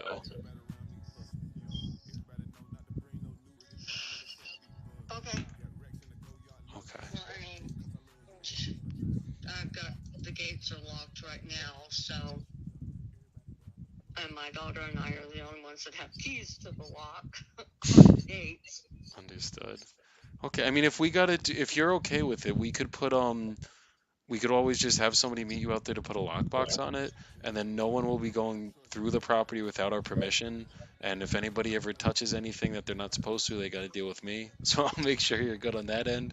But yeah. And when is this gonna happen? Because like I said, I still have some things in the house that Yeah. I need to get out. Yeah, no, so we can work at your pace with everything. We probably aren't going to be sending any of our contract. We got to schedule our contractors and funding partners to get out there, so it might take another week or two. But we Shantae will keep you posted like the whole way through, and she'll basically touch in with you once a week, every week until we get this closed as well, just so you're up to date with everything. Okay. Yes, ma'am. So go have a good rest of your night. I'm sorry for holding you up so late, but I do appreciate you being so patient with me. And congratulations on the first step of getting the property sold. And we'll make this as painless on you as possible. I promise. All right. Thank you. Okay, thank you. Have a great rest of your night, Donna. Bye bye. Bye bye. Bro, I am finished. I am completely done, bro. Yo. This is why we don't let them go, guys. She signed, by the way. That's a signed DocuSign. If y'all want to Bro, see it, it is not. Hold up, Joey. Bro, it is 9:30 p.m. CST in the middle of the night, y'all. I don't think y'all understand. My man, she legitimately said she gave Joey every pushback you possibly could, saying, "I'm tired. I wake up 4:30 in the morning. You know what I mean? Can we do this in the morning?" I'm gonna be 100% with y'all. I most likely would have been like, yeah, that's totally fine. I'll follow up with you in the morning. Joey was like, this will only take a couple minutes. Can we do it now? And then he has difficulty after difficulty with her opening up the contract, finding the contract. Where's the contract? You could hear her sighing. Bro, my butt cheeks are clenched out of discomfort because I'm like, and by the way, in the back of my mind, like at least 2 or 3 times while you were trying to get her to even find the contract, I'm like, oh yeah, this is not gonna happen. It's not gonna, and it's gonna be okay because he did a good job. He got close enough. He finally gets her to open up the contract and then reviews the entire contract with her and then gets her to sign the contract. It's 9:30 p.m. CST. Listen here, as a coach, but even more so as a brother, I have been outshined today. And I have never been prouder. This is a proud moment, man. I don't think y'all hear me, but Joey, you're goated, bro. You are goated. By the way, talk about clutch, guys. Talk about clutch. We're talking last minute, last second, right before the buzzer beater. You know what I mean? My man got the contract. And then Joey, what's the projected revenue on this deal? 20 grand. I mean, 12 grand if we got to do it at 200. If we sell it for 210, it's probably gonna be like 22 grand, 23 grand. Man, they used to call him Joey Bebo, but now his name is Himothy Bebo. He's him. Man, Him Jones. Yeah, we do this shit.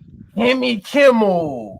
So look, in the past, I would have let that seller go 10 out of 10 times. Like, oh, it's late. I got to go to bed.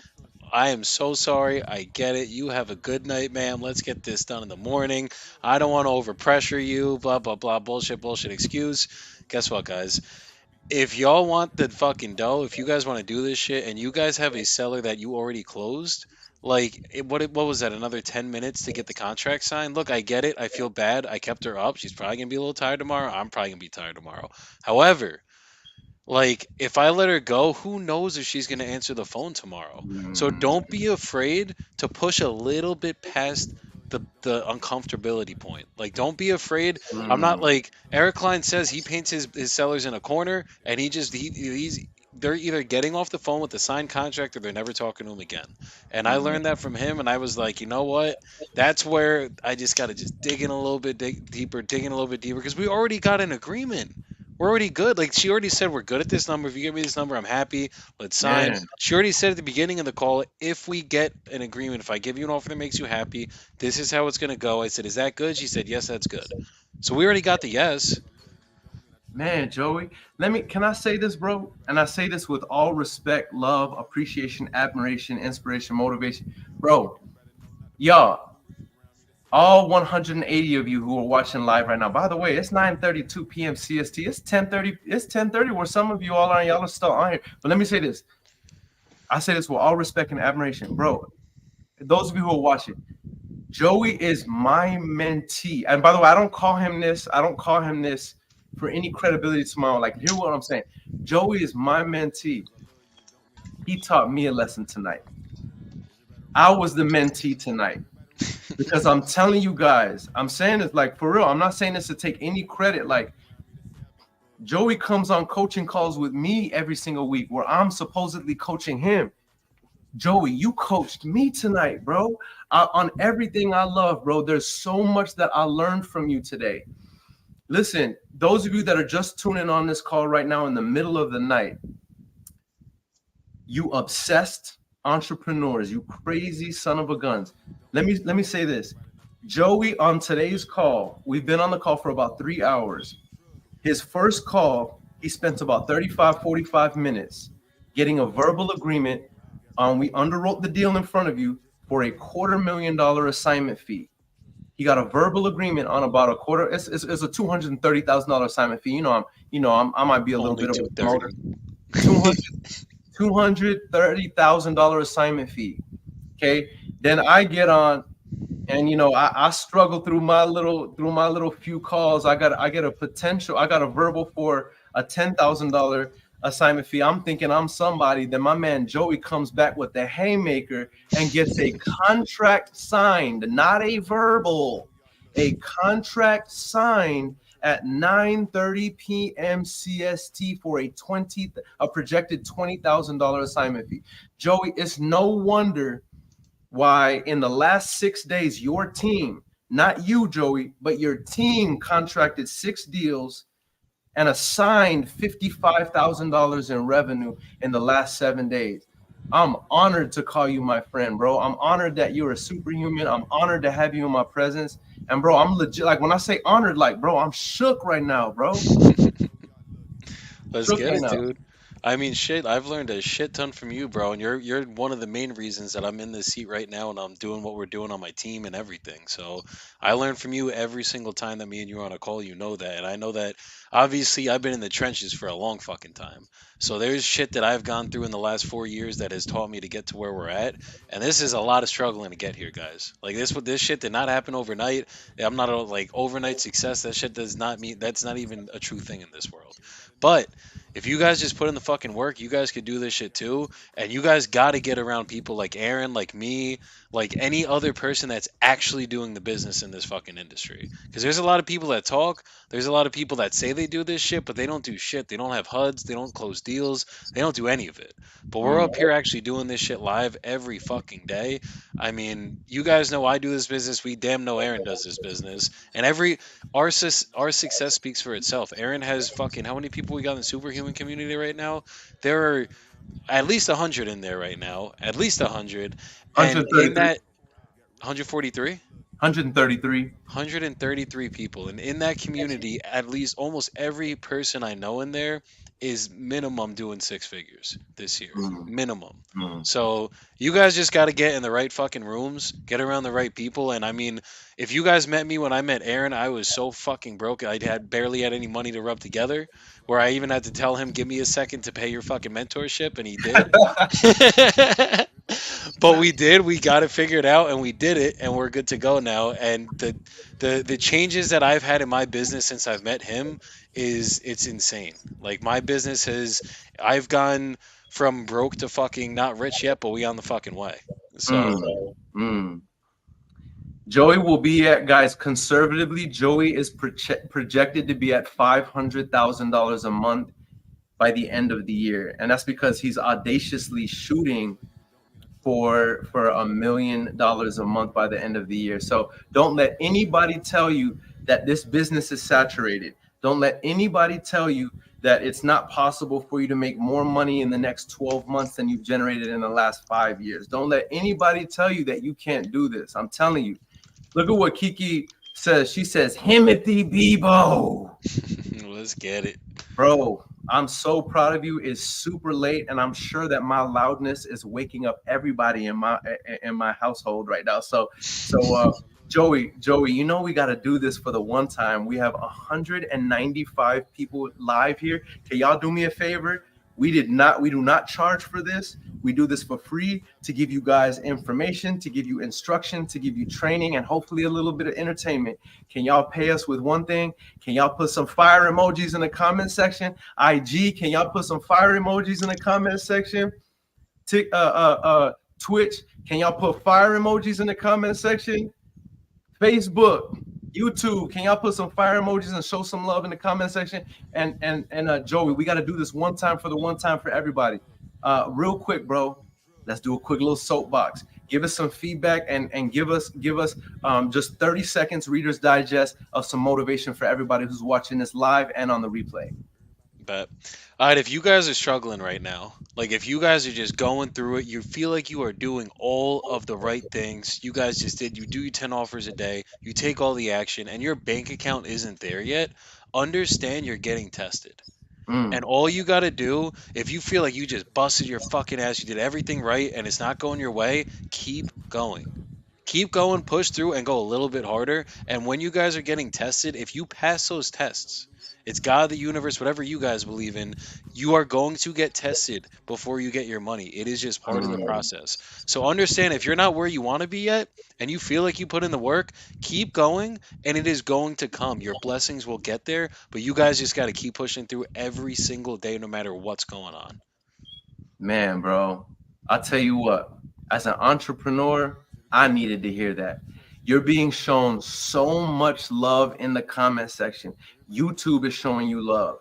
IG is showing you love. Twitch is showing you love. Somebody said, that, is this man dropping a porno? Somebody on Twitch said, is this man dropping a porno? Follow me in IG, I'll see. No, fuck that. Somebody says, this is the only OnlyFans I'll ever subscribe to. Joey, I'm so proud of you, bro. I'm so proud of you. I'm honored to call you a friend. I'm honored to call you a brother. I'm honored to call you a leader amongst the Superhuman campaign. I can't wait to do our next podcast together whenever you hit your first $500,000 a month before the end of the year that you're projected to do. And y'all better believe, y'all think I'm loud. You're gonna see Aaron be loud when Joey hits his first $1 million month, and best believe that my man will be hitting $1 million month soon. I love you, bro. Thank you for the soapbox. Thank you for putting on an absolute clinic tonight. And with that said, guys, if you're not home yet, get your butt home because it's late. Drive safe because people be driving crazy out there. Make sure to brush your teeth. Love on your loved ones, especially now today, because in this life, we are not promised tomorrow, and we're for sure not promised forever. And with that said, don't slap nobody. Until next time, it's your boy Aaron Bevins with the kid Joey Bebo. Until next time, let's get it. Let's get it. Peace out, y'all. Laters, guys. We made it, that's facts, ayy. We the greatest, that's facts, ayy. Prices raising, that's facts, ayy. That's right. But we paid it, that's facts, ayy. I did. They hate it, that's facts, ayy. Cause we changing, that's facts, ayy. We did. Can't blame them, that's facts, ayy. Cause we made it, that's facts, ayy. Cherry on top, that's a goat, yeah. Where you been, I wanna know, yeah. Greatest story ever told, yeah. Greatest story ever told, yeah. I know you wanna look up for this. Baby, let me turn you up a bit. You said you made it through hell and back. Give me the scoop, baby, tell the facts. Don't be shy.